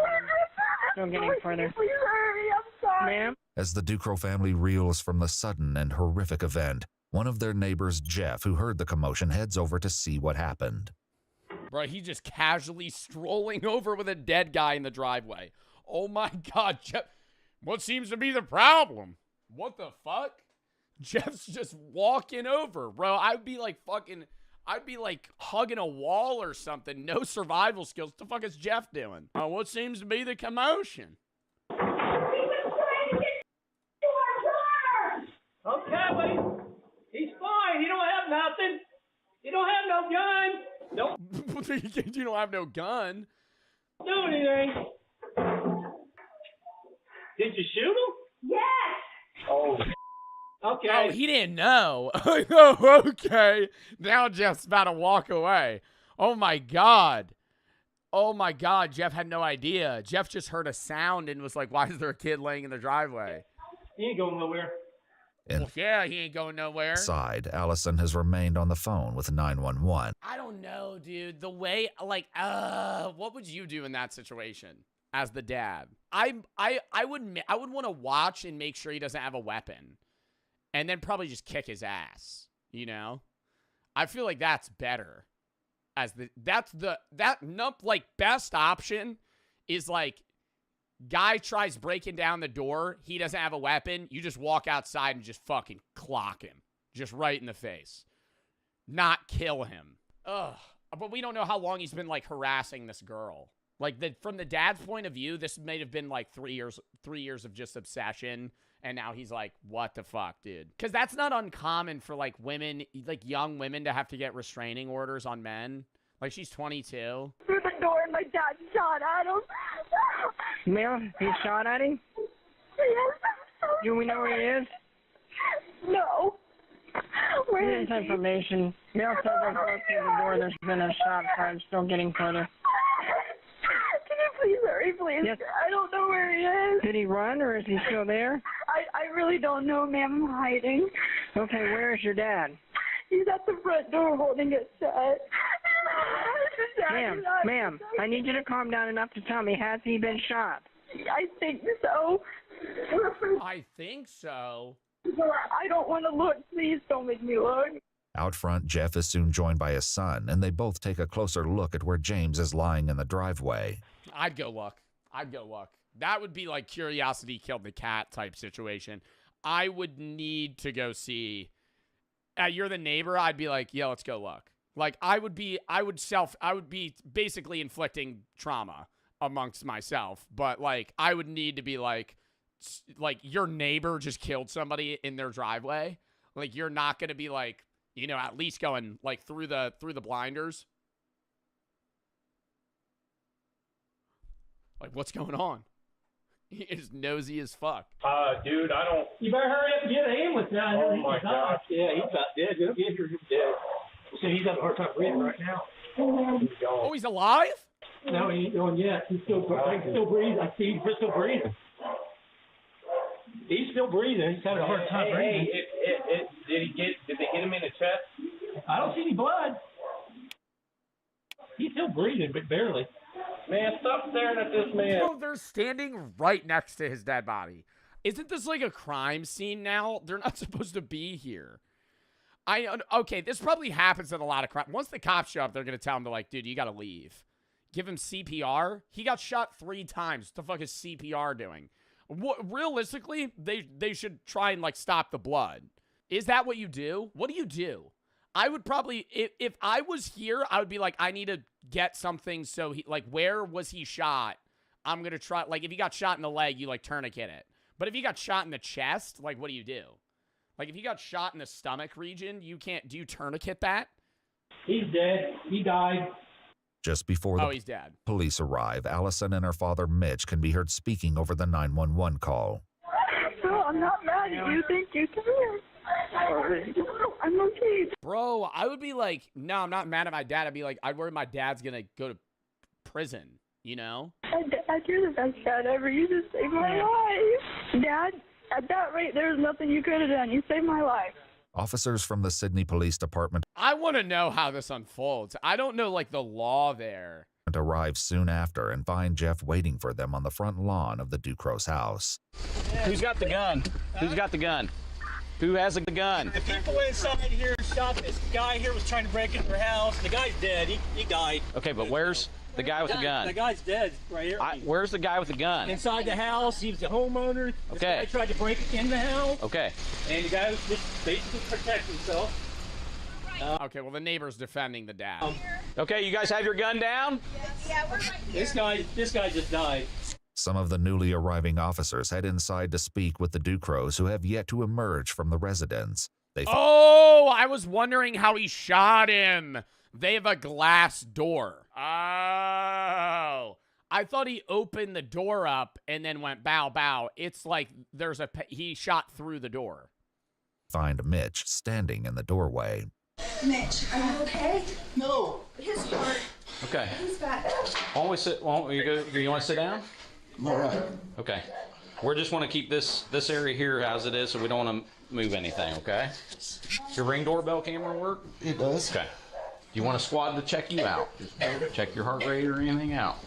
Oh, I take my medicine. I didn't take it today. Okay. Do you mind at least just stepping over here? We're going to keep this this is going to technically be a crime scene right here. Okay. I'm sorry. I just answered his phone call. No, you didn't have to answer his phone call, Ellie. As the investigation will eventually reveal, James didn't just call Allison. He also left a chilling voicemail, which will... This is where the if I can't have you, nobody can shit. I didn't pre-watch up to this point. I only fucking scanned to see if it showed a dead body. Uh-oh. Because if in the voicemail he goes, I'm gonna kill you, dad's off. Dad's off. And the dad might have heard that voicemail. Yeah, okay, this is new info. I'm going to wait because 59's on the way. We're going to contact him. Obviously, this is going to be theirs. We're just going to hold tight until see what he wants. Because I wanted to hear him talk. He didn't speak the whole time. While they wait for detectives to arrive and take over, one of the officers scans the scene. Just watch it. I see two brass, one in the carpet and one right there right now. How many shots did you fire, sir? Three. Couldn't get it to work. It was... There it is. There's a third. It's right there by the trim. Allison appears to be especially shaken by what is... What is it? Oh my God. I remember hearing about this shit. Are you supposed to shoot more or less in self-defense? Like, that's like a thing where they'll weigh, like if you shot him once, it would be like you weren't that nervous. That's how they'll gauge that. Like if you mag dump, I thought it's if you mag dump, it was like I was scared for my life, not less. Because I'll watch, like, whenever I see, like, Twitter death videos, it'll usually be, like, somebody breaking into, like, a jewelry store, and they'll, like, hold the gun up, and the guy at the counter will mag dump into the dude. Like, I'm talking, like, 12, 15 bullets into one guy. Like, shooting a dead corpse just on the ground. Best is 3 shots? Why? Why? I don't understand. Shoot to kill? Well, no, the one thing that I've seen is if you shoot and they run and then you shoot again, you just murdered someone. That's where it changes as well. Say somebody's running at you with a knife. You shoot them, they drop the knife and run, and you shoot them again, you just murdered someone. That wasn't self-defense because they were running. That's so cringe, but that's the rule. Like, they're no longer threatening you. You shot them, removed the threat, they dropped their knife and ran. And then if you shoot them in the back, you just murdered someone. Really? Yes. Not in Florida? Well, that would be murder because that's not self-defense anymore. There's a law for that? Well, it's not even necessarily a law. It's just how they're going to see it. That's why they go over crime scenes. It's like, where did the bullet enter? If the bullet entered his body in the back, that means he was turning away. and that means the dad killed him. Well, obviously the dad killed him, but not in self-defense. Keep each other calm, work together. Just stay sitting down. If you want to lay on your back and just kind of stay flat, just that would. Sadly, an L take. It's not a take. I'm not saying that. Yeah, no, honestly, yeah, no, I'm not saying L take like, oh, it's bad. If somebody ran at you with a knife and you kill them, I'm not going to be like, oh, you did the wrong thing. They fucking ran at you with a knife. But I'm just saying, if somebody runs at you with a knife, you don't kill them in first shot, they run, and you fucking shoot them again, you just killed someone. Way if you do pass out, you're already laying down. She isn't the only one rattled. Mitch soon breaks down as the officer follows him into the bedroom to collect his ID. Well, he probably didn't want to break down in front of his daughter. Just take a deep breath, okay? Here, you can put your wallet back over there, okay? Out front, yeah, I think he's recognizing it. Other officers attempt to administer aid to James. They place an AED, or automated external defibrillator, onto James' chest and wait for results. Call for help. Apply pads to patient's bare chest as shown. 8537. No shock advised. It is safe to touch the patient. Tragically, it seems it's far too late to help James. Once again, Jeff offers an explanation. How long has he been down? He's been there for a good 10 minutes. Okay, we're not doing anything. Yeah, I watched about 7 or 8 minutes ago take his last couple breaths. That was it. He died. This is his car running right here. He tried to kick in the back door, and then he came around the front, and he tried to get it there. Bring me, you got a blanket? He's 6. He's 16. 16. 22-year-old James Rail is declared dead. Wait, what? Oh, is that like a code? He's 16. Oh, I thought they were saying he's 16. I was like, he's not 16 years old. 16 means dead. Oh, yeah, sorry, I didn't know that. Sorry, I didn't know the fucking number code. Oh, yeah, no. My bad. I'll start researching that more, Ark. Is declared dead at the scene. Inside the house, Allison informs the officer that she has a heart condition and is having chest pains. Emergency services are notified and begin heading to the home. Just don't lean on anything to where, because if you pass out, your arms won't hold you up anymore, okay? It isn't long before emergency services arrive. Dude, literally what's going to determine whether or not the dad's in trouble is what the voicemail says. Because if the voicemail's a threat... They'd been on their way before their call was canceled when James was declared deceased. You want just your blood pressure or anything checked, sir? Yeah. I mean, if you're not feeling... It's going to be high, I'm sure. It's expected. Good, don't apologize. The two crows are all medically cleared, and soon the detectives arrive. All right, how we doing? Doing better. Back in the back. Everybody okay in here then? For the most part? Okay. Definitely exciting, huh? Not really. I don't like it. No. Definitely exciting, huh? What is... Yo, great way at calming the situation here. So yeah, that's literally a guy, bro, detective. Yo, I honestly think some detectives are like so like no, like they're so like gray to like death that like no, he's literally trying to crack a joke. Like he's like I'm not trying to relate this to like the show Dexter or anything, but like a lot of if you're so desensitized. You're so desensitized to it to the point where it's like, you know, another crime scene. Ring. It's very good to have that ring because that door makes it look bad. Later that same day, each of the Duke... Oh, the door... What do you mean the door makes it look bad? Oh, the door makes it look like he murdered him and there was no threat because there was a wall. If he didn't shoot through the glass, it would have been better. ...came down to the police station to retell their version of events. As Allison was the closest to James, she provides much of the background. However, what she shares likely isn't what investigators expect to hear about their relationship. How long did you guys date? Okay, so it was like an on and off thing for a couple of years. Okay.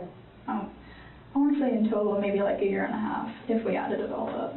Like all through your high school years or after you graduated? It started in high school and then it went out of high school. Okay. Just very briefly. Allison says they remained friends even during the times they were broken up. However, that all changed after their final breakup around 2019, over 3 years earlier. Ooh. Yeah, no, he left a threat. 3 years? 3 years after their breakup, he's still showing up to your house? Bro. What caused that breakup? He was just being Okay. Sorry, I'm sorry. We're all adults here. You can say whatever you need to say. He was just being rude all the time, and I was just like, I don't want to put up with it. Was he ever abusive physically or mentally? Well, maybe mentally a little bit. He would just get in my head a bunch. When he got mad, what kind of things? Was he aggressive at all? He would just tell me everything that was wrong with me. He would say that nobody was going to love me anymore. And then the voicemail or the call last night, when's the last time you had talked to him? It was either the beginning of last year or the end of the year before. Allison hadn't spoken to or heard from James in over a year. What? Over a year? That's why they didn't recognize his car. She hasn't seen him in so long. He drives a new fucking car. That is, until he called her the night before. Around 11 p.m. Oh my God, no, dude. From the dad's POV, I'm killing the guy. Oh my God. Your fucking daughter's ex-boyfriend from 3 years ago that she hasn't talked to in a year just randomly shows up to the house and tries breaking in. Oh my God. Like I'm immediately going, he's trying to kill her. James left Allison a now haunting voicemail. Hi, Allie. It's James. I just wanted to reach out to you because I just wanted to see how you're doing and maybe hear from you if that would be all right, I guess. It's been a while since I've talked to you, and I don't know. I feel like it, I don't know what I feel. I do know that I do want to talk to you, though. I do. It'd be nice. It'd be sweet. It's probably late right now, but if you want tomorrow, you could probably give me a call. And, yeah, that's about it. Ooh, that's not a threatening voicemail. Please give me a call back. Thank you. Allison never returned his call. It's weird. Weird, creepy, yeah. Not threatening. Did he call out to you or anything when you got there? No, he literally did not even say a word, which was, it like, put my little radars up on him. Yeah, I think if he said something, I think there still is a defense for the dad where it's like, he didn't say he wasn't armed, he didn't say anything, he had his hands behind his back, then just started trying to break in. If, like, the kid was like, I just want to talk, and then the dad shot him, I think it was like, okay, that's clear-cut murder. It's not normal. That made me kind of nervous. Went in, got my 9. And the door started popping open. I don't know how he broke the glass to the door because, like, the jam or whatever splits off. He's starting to get in. The door had to be shut when he shot because the window, it's got the holes through it in the glass. Yeah, but it's definitely forced open. Oh, it's definitely forced. I don't know if it was... Hits and bounces back. Hits, bounces back. Very good chance it did that.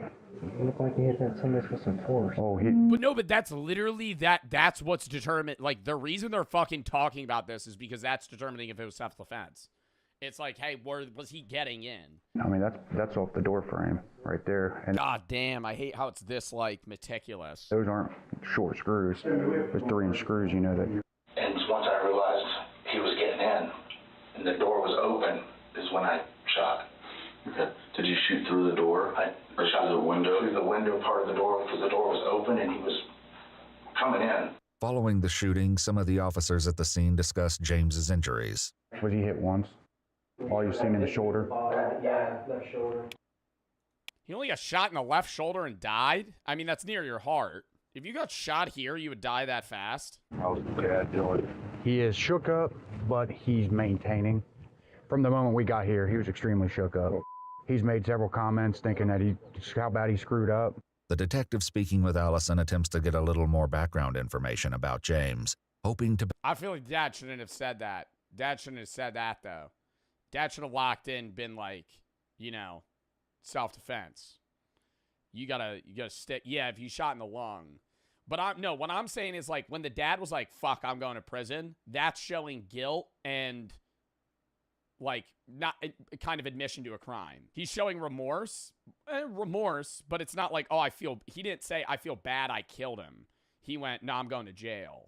Do you know if he was on any drugs or has he ever done any drugs that you know of? He has done drugs. Okay. Do you know what his drug of choice is like to do acid a lot. As this interview ends, Mitch makes a request. I want to see if they got any other questions they need me to ask you or anything like that. And then if they do, I'll be back in. If not, I'll send Oh my god, no, the video's about to end, bro. I need to know. as quickly as possible. I know you said you didn't want to be in here alone. I don't. Don't make it wrong, please. According to news sources, a grand jury eventually decided not to indict Mitch Ducro on any charges related to the death of James Rail. I think that's fair. I don't think the dad should have shot him, but I don't think he should have gotten charged with murder. I think that's a shitty situation where the kid should have announced him. The kid shouldn't have shown up to the house to begin with. Should have announced himself, and then trying to break in, you're asking to get shot. Ring camera is the single best investment that a man could have made in his entire life. Yeah, because that would have been a lot harder to defend without it. Imagine dying over some girl, and in your last dying breaths, you hear the neighbor say, oh, yeah, he's a goner. Yeah, dude. No, literally. Like, they were standing over his body as he was breathing. He might have not been conscious, though. He was silent the whole time with his hands behind his back. As far as he knew, he could have been armed, although he wasn't. That's what I'm thinking. Like, he's wearing a big coat on a summer day with his hands behind his back. Fucking baggy shit, like he's hiding something. Imagine seeing a dead body in your neighbor's driveway and walking directly into an active crime scene and just being like, yep, he's dead. I feel like that would be a lot of neighbors, though. I'm not going to lie. I don't think that was like, I don't think this neighbor is like a special case. I think that would be like a lot of neighbors would be like, what happened? Just like nosy. Definition unhinged. If you could act that aggressively in front of her parents, I could only imagine how aggressive you would act in private. That's what I'm also thinking. Is like, if he was like, I want to just talk and then would get more psychotic, it would be different. Like, if you're in front of the parents and the mom and dad of the girl that you want to be with they're actively like, James, leave. James. And the mom's like crying and screaming and you're still trying. Like, okay, what's happening in your mind? Like, you're going to fucking get to this girl and the dad and mom are going to be like, yeah, you're a good guy. No. They're going to go, what the fuck, dude? You just try to break into our house. The most horrifying Halloween deaths ever. The Hershey's incident. On a Halloween... The Hershey's incident? Halloween deaths? Somebody died from a Hershey's chocolate bar? Had to be, like, fucking spiked with drugs. I feel like that's a common myth, though, like the razor blade thing. We talk about that every Halloween.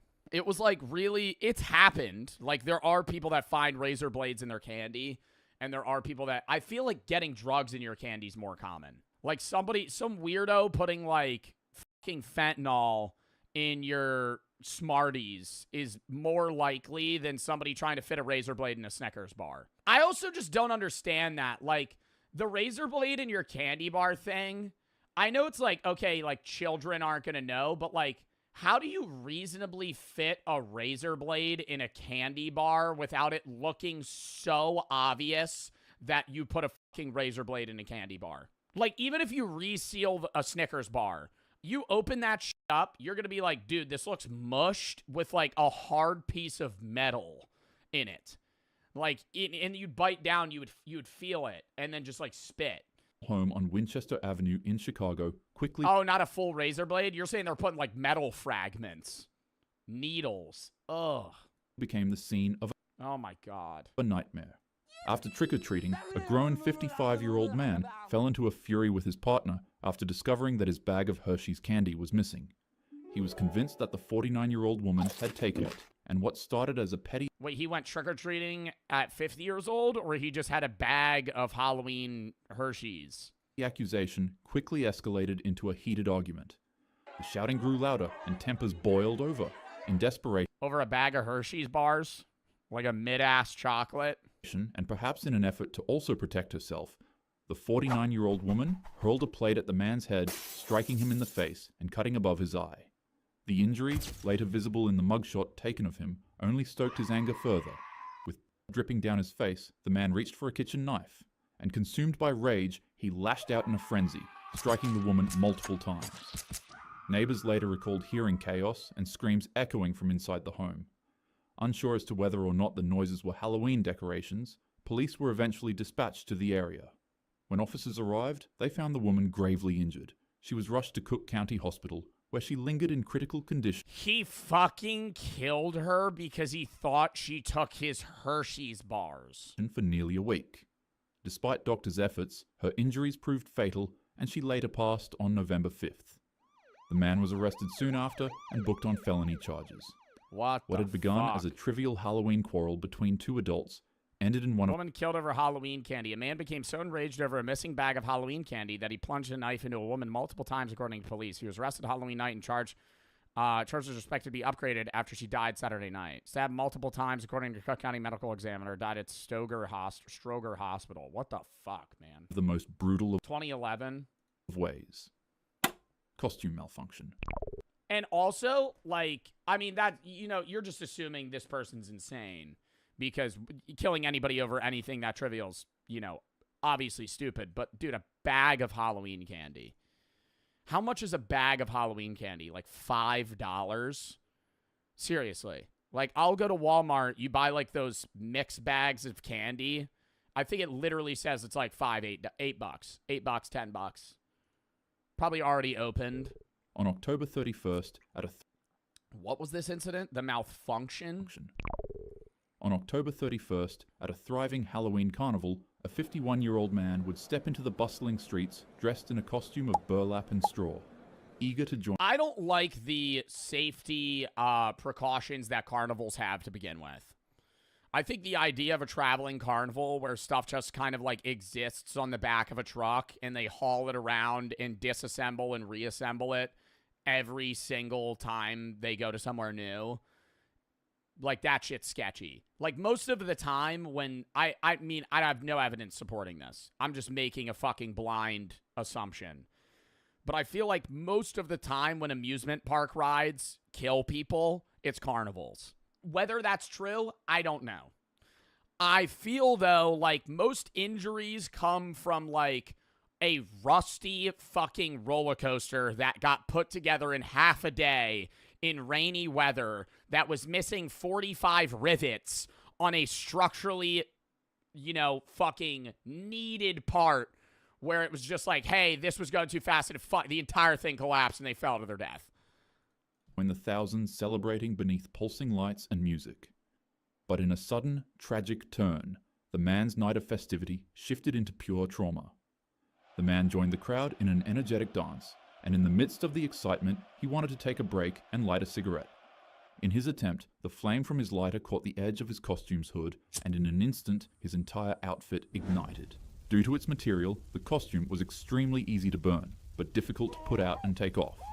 The man would try ripping the costume off. Oh my god, he had like a potato sack over his head and fucking burned to death. Of his body, but its contents had already begun melting into his skin.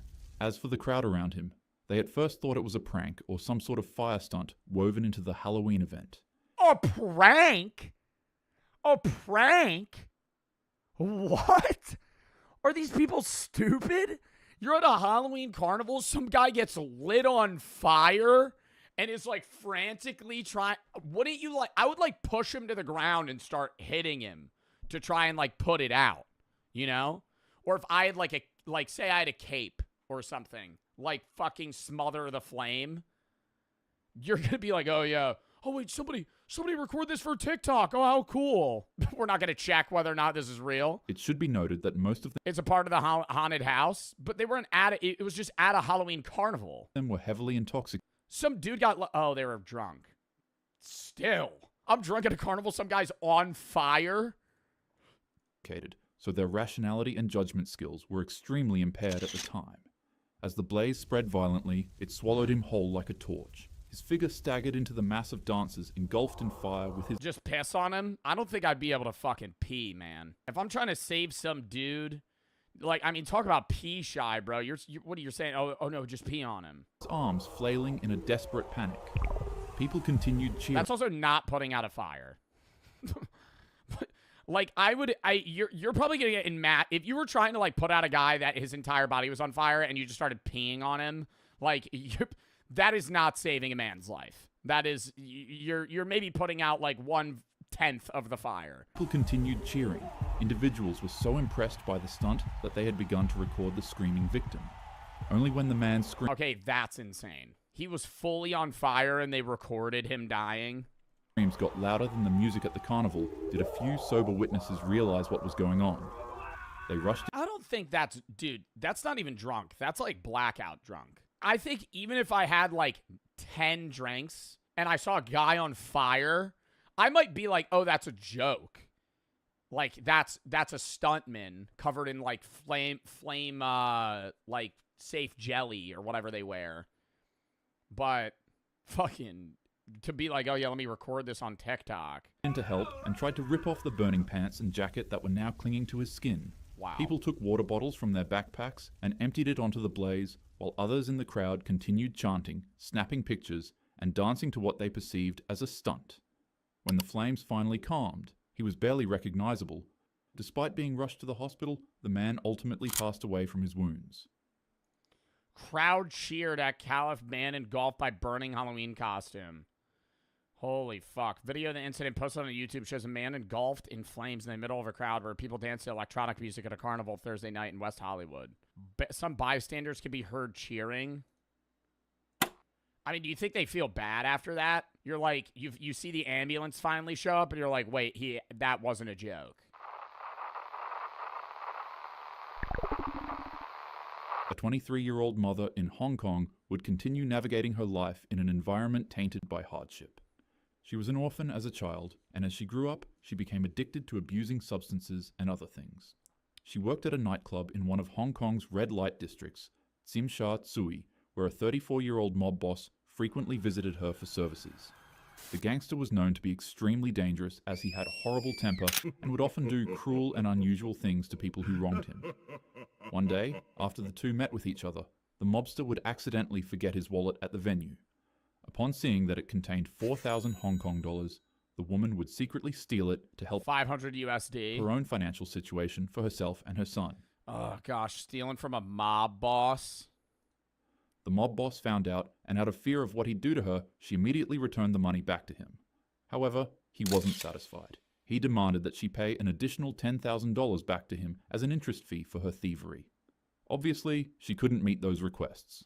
On a calm night... I'm doing that shit, bro. What the fuck? I'd be like taking out a bank loan, bro, just so you don't die. I was watching this movie the other day, literally yesterday, called, what was the name of the movie? I think it was Adulthood. Yeah, spoiler alert. It's this movie called Adulthood. And they end up in the film at one point being asked for like $10,000.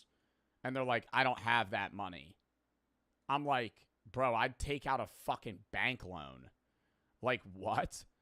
And she starts like scrounging to her investments. And she's like, maybe I'll have enough. I have to go through everything. I'm like, bro, I'm like, most banks would probably loan bad credit. Dude. If you got a secured, I think even if you have bad credit, if you were trying to like dual sign on a fucking bank loan for $10,000, you could make, I think if you had a week, I think the average adult could get $10,000 in a week. If you're not like homeless, like even if you're like dead broke, I think you would put yourself in crippling debt. Like you would go out there and take out a loan that you can't pay back. But that's a problem for another day. In the movie, they're like, oh, fuck, man, I don't have the money. They're going to kill us. I'm like, you could fucking deal with that shit later. Like, what? I'd go rob a bank. What the fuck? I'd be like, I'm going to fucking find it. I'm going to get the fuck $10,000. I'm like, that's a lot of money. But I'm like, that's not, you got a week? Like, bro, I feel like I'd fucking pawn everything I have. Fucking 10 grand, fucking pull out a bank loan. Maybe give him like half and be like, yo, give me another week. The woman made her way into her apartment after her shift. She'd hear knocks at her door. Okay, not rob a bank. Not rob a bank. You know what I mean, though. Like I'm saying, Chad, if you had to scrounge up $10K in a week, I feel like first thing is, do you have $10,000? If no, I'd probably get a bank loan. Just lie what it's for. Be like, fucking, a school loan. Fucking, or not, no, because then they're going to be like, go to a student loan. I feel like you could lie to a bank, though, and get a $10,000 loan in a week, even if you had bad credit, because most loans are big. How much credit do you think you need to get a $10K loan? Bro, I feel like you would need like a 500. Yeah. You can get a $10,000 loan averagely with a low credit score, like a 580, but you're going to have bad interest rates. That's what I'm saying. Like, I think you could have like a 400 credit score, but like, bro, if you have a 500 credit score, bro, you could still probably get you could get like a 10K loan. Unless you literally just had like multiple maxed out credit cards. What the fuck is credit score? The funny number that you don't learn about until you're an adult that determines whether or not you're trustworthy to loan money to. Your parents have a funny number attached to them between like 400 and 850. And depending on how high the number is, that's how much the bank is willing to give them. And how trustworthy they are to be loaned. The higher the better, yes. The higher your credit score, the better your credit score is. And you need a credit score. You need a good credit score to get like a loan for like a mortgage for a house, or like if you're taking out a loan for a car, or if you're financing things, not even just loans. Like, it's whether or not you're trustworthy in the sense that like, hey, this is how good you pay people back. That's basically what a credit score is in like dumbed down terms, is like, you are good at taking money out and paying it back on time, if not before when it needs to be paid back. You pay the interest, you pay everything off. They could give you money, make money on you, no problem. If your credit score's low, they don't want to give you money because there's a chance that you just default on the money, or like you go bankrupt, you don't pay them. It would be 3 members of the Triad gang and a young girl who claimed that they wanted to settle the dispute with a more reasonable fee. Also, side note, the young girl seen... How do we get from Halloween deaths to this? I don't know. I think we were talking about this woman that stole $500 from this mob boss, and then how she needed to pay him back and she was fucked. But I'm like, bro, you could come up with that money. It would be 3 members of the Triad gang and a young girl who claimed that they wanted to settle the dispute with a more reasonable fee. Also, side note, the young girl seen here is actually the mob boss's girlfriend. Remember how I said he's 34? Well, she's 20 years younger than that. Yeah. Anyways, as soon as the woman opened up the door, they ripped her out of her apartment and drove her to a rundown flat on Granville Road in Kowloon. It was there that her final horrific month of torture began. Her captors beat her with pipes, suspended her in the air with wires, burned her... Okay, doing this over $500 is fucking wild. Like, $500 is a lot of money, but to torture somebody to death over $500,000 is absurd. With wax and plastic, and rubbed peppery spices into her wounds. Each day blurred into the next. It was a cycle of torment designed not... And they didn't let her go? They weren't like, okay, this is enough? Not only to punish her, but to strip away at her humanity. She was forced to smile and pretend that she enjoyed it. Neighbors heard nothing beyond the walls, but within them, suffering was routine. After nearly a month of agony, her body could no longer endure the mistreatment, and she would pass away from the monstrous acts of the gang. Upon realization, the mob boss had his men disposing of her remains in bags and pieces to clear themselves of any evidence. However, in a grotesque and cruel twist, the boss would have her skull boiled clean, polished and preserved, and then stitched into his girlfriend's Hello Kitty plush. What? Like, they made it a part of the Bro, that, like, if I'm not believing in ghosts, but, like, that shit's haunted. You torture a woman to death, fucking cut her head off, boil her fucking skull, and then, like, stitch it into a fucking doll. Oh my God. Actually, I don't really feel comfortable considering her his girlfriend. I mean, the man's quite literally old enough to be her father. Yeah.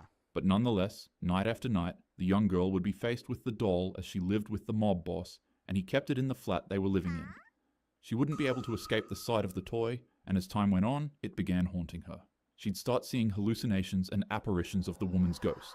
The spirit would follow her every day, weeping dreadfully.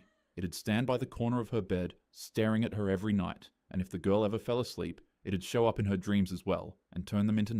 My God, bro. Okay, see, I don't believe in ghosts, and I will say, like, I feel like part of this is probably, like, heavy trauma for this woman, but holy shit, dude, like if ghosts are real, that I would not be surprised if that was, like, a fucking ghost. You torture a woman, cut her fucking head off, and stuff it into a Hello Kitty doll, yeah, that thing's haunting you.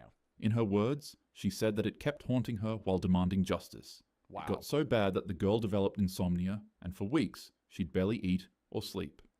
Eventually, she broke. She ran to a nearby department, and reports from the Kowloon police station say that she turned up at the building shaking violently. As mentioned from witnesses, Rather than her saying that she has a crime she needs to confess, the first words that left her mouth were something around the lines of, "I keep seeing her. I can't sleep. Please, she won't stop crying. She won't leave me alone."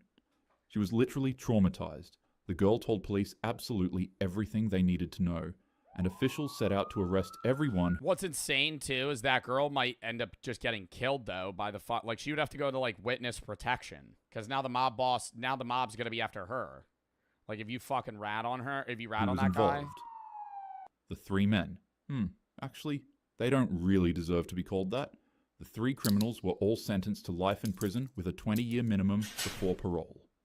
The young girl was placed in protective custody, and after the trial, it was noted that she was seeing the ghost less.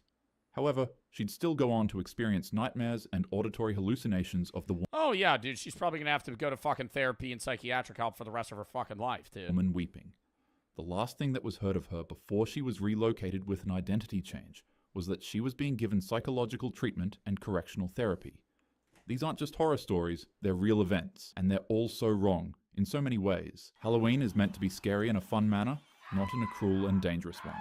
To ensure that happens, make sure to group up, stay close to your friends, drink responsibly, and always check your candy twice. Take care of yourself and keep your loved ones safe.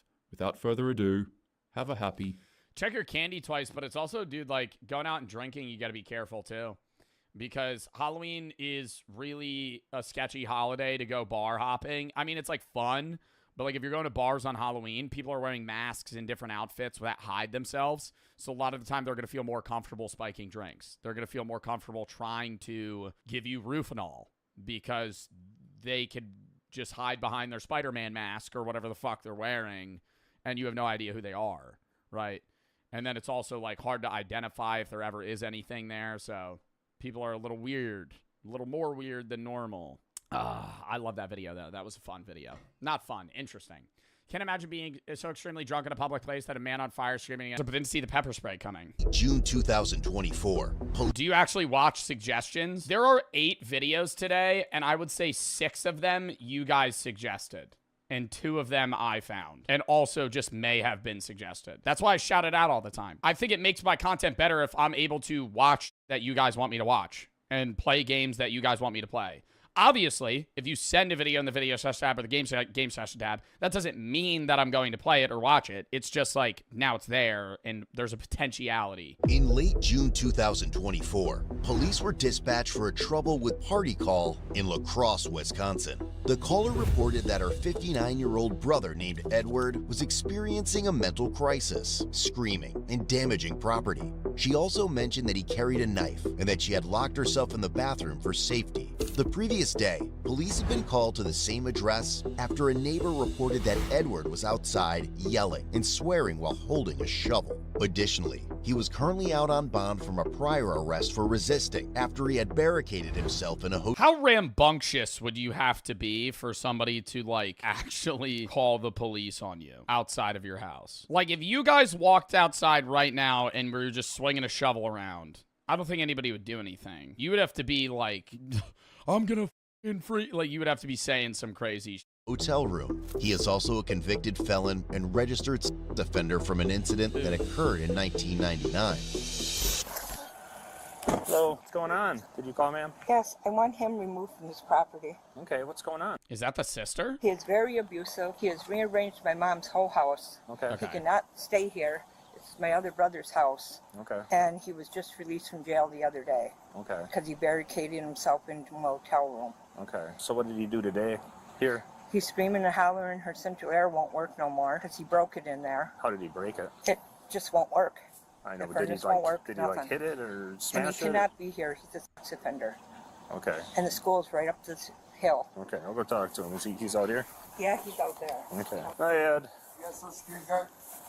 I do. Bro, he had to have heard the entire conversation. I thought he was gonna be like out back over on the other side of the fucking home. He was literally like 10 fucking feet away.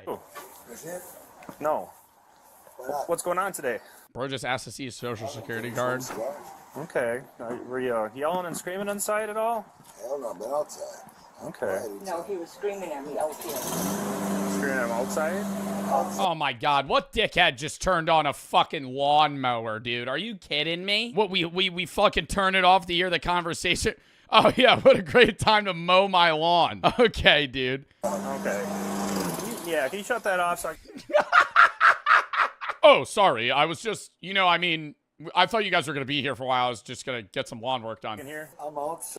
He goes into the shed and gets the weed whacker. He's like, dude, can you stop? He was like, well, you told me to turn off the lawnmower. He comes out with like a scythe. Just starts like hand cutting the grass. I see you're quieter and quieter ways to cut. Outside. Were you yelling at her outside here? I was screaming at God. You know that. Why are you screaming at God? What's that? You're in love? Okay, that's weird. Good. Unfortunately, though, you can't be screaming outside if it's causing a disturbance, and you're... I didn't disturb anybody. Well, you disturbed her, and that's why I'm here. She called us. She didn't call you. She did, yeah. Dispatch didn't call you. What? Dispatch from downtown did not call you. I don't know what you're talking about, Ed. Can I see you still squeaking? No, you can't. Who just carries that on them? Nobody carries that on them. What the fuck do you mean? Is he like misspeaking and asking for a badge right now? Nobody just has that. I do. That's not safe. That's like, you realize if you lose that, you have to go through like so many hoops to get that back. Yep. That's a real sheriff. Thank God. Yeah, what's he gonna do to you? He's not gonna do anything to me. I don't know. So I don't know why we keep coming back here, Ed, to have You come back issues for no with you. reason. You chase me all over, you arrest me for no reason. I'm here because they're claiming you were being disorderly. They didn't sail me. Who let themselves out of there? I walked. They were right behind me. I don't know what you're talking about, Ed. What about that room you built?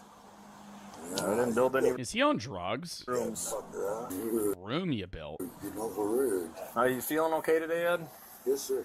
Hi, okay. Hey, you are, Sheriff. We were here yesterday because of you. Bro, this makes me fucking remember something. This is so off topic. I was scrolling on TikTok the other day and Kodak Black was live and it showed up on my For You page.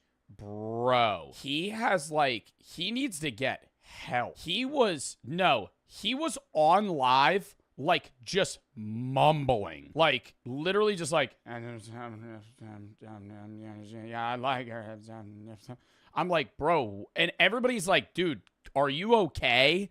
And he's not reading anything. He's just live. And he's just like carrying around his phone and he's like sweating profusely. He was on like perks or like, but like an absurd amount. Like he was not there. You're not. You're lying. He's an addict.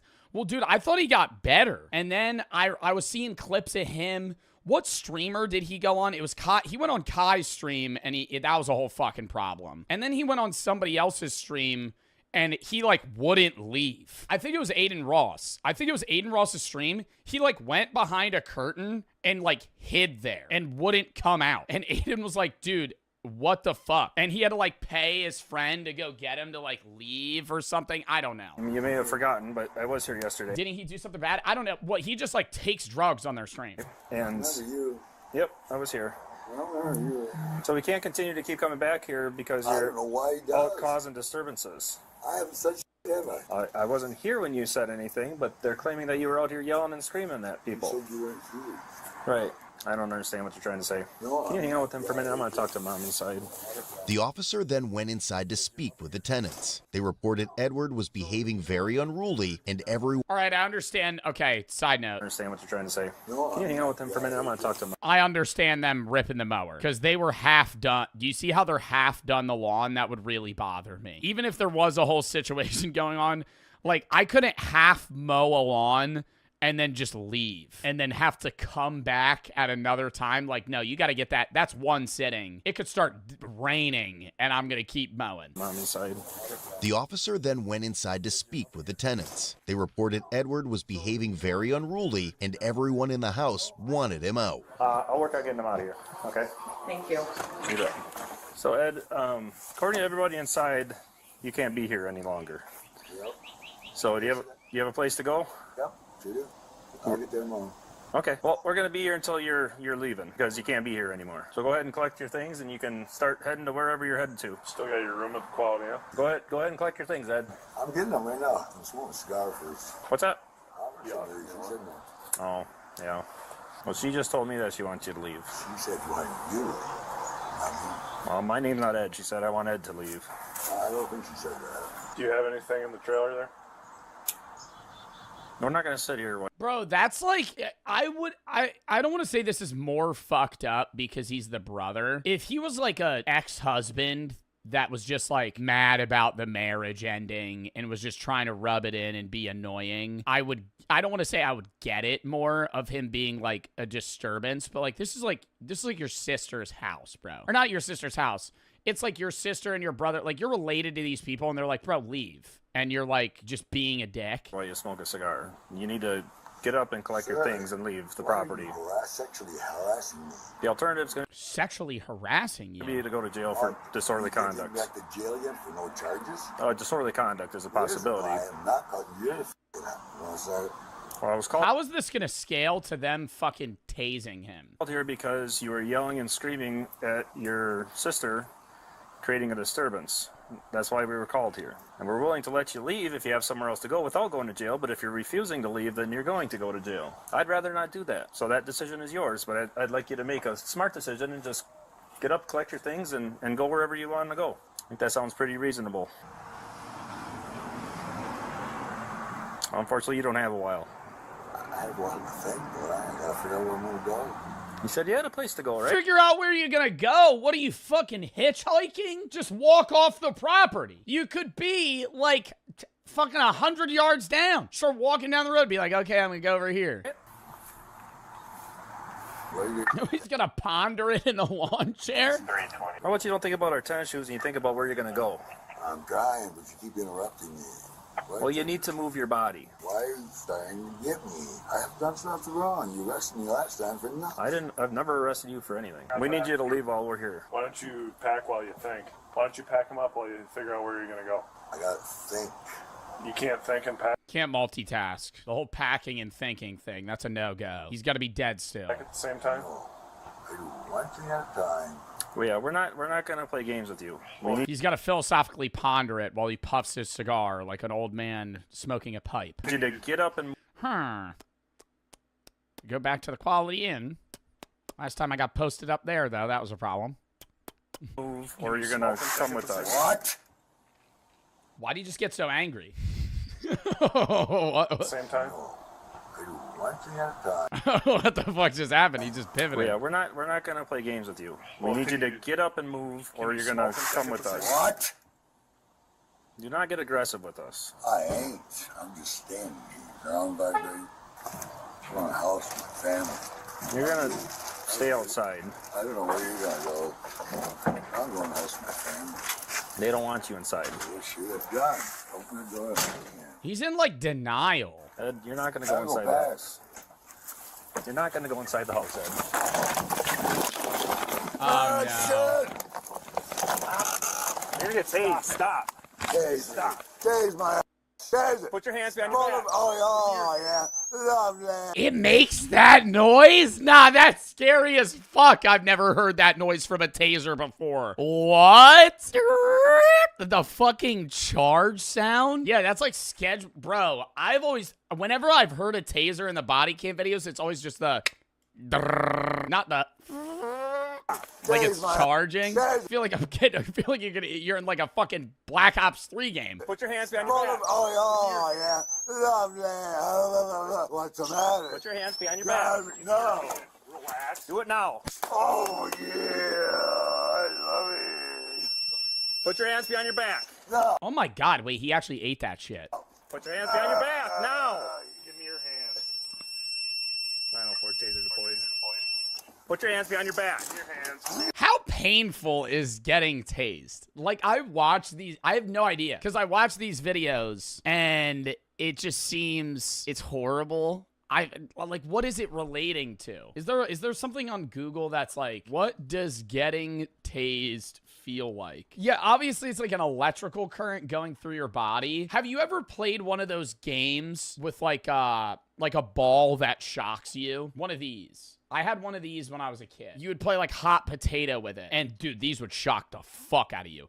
and you would hold on to it, and if you caught it and it shocked you, you weren't able to drop it because your hands would just tense around the ball, and you would just go, and your arms would be stun locked. I'm just imagining that, but your whole body. Like, you just, like, because they always go limp. So it's just, like, I'm assuming you just physically can't move. Like, it's just, like, every muscle in your body just tenses. And you just feel yourself getting, like, shocked. Like, static shock, but everywhere. Put your hands behind your back. Put your hands behind your back. Oh my God, he's just... Wait, why does it look like silly string? It's actually silly string, though. Imagine he's like...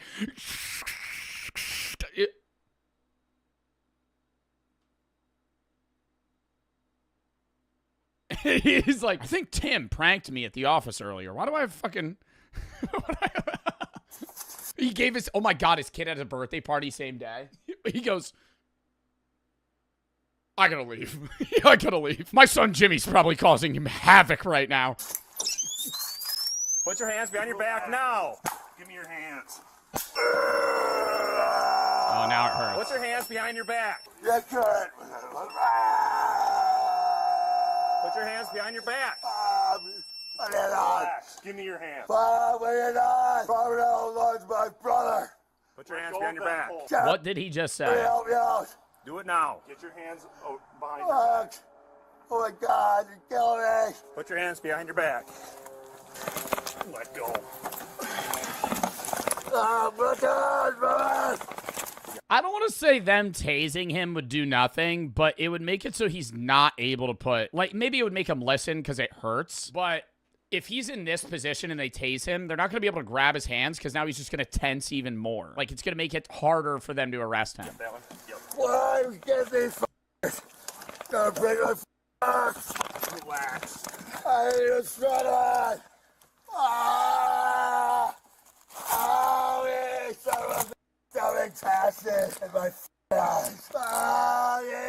Help me, Ronnie, please. Stand up. Yeah. God, imagine being the neighbor, dude. Yeah, you want to steal my fanny pack, I bet. Arrest them! They're right, baby! Right in front of your eyes! They're down in my pocket! Hey, look at the The guy comes back out and just starts mowing the lawn again. Oh, no. While this is happening, he's like, the grass just starts shooting out of the one spot, just starts hitting him in the fucking head. Dude, could you just mow the lawn later? I'm sorry, man. It's just like, it's really upsetting me. It's like half done. Some probes quick. Let's walk over to the gray car there. Passenger side. Good start to a Sunday morning. Did you get a good connection on those? Sunday morning? Oh my God. Yeah, he went through several cycles, but every time he would pull up the cord, so I'd have to deploy another probe. What's he doing today? Oh, not well. More aggressive today.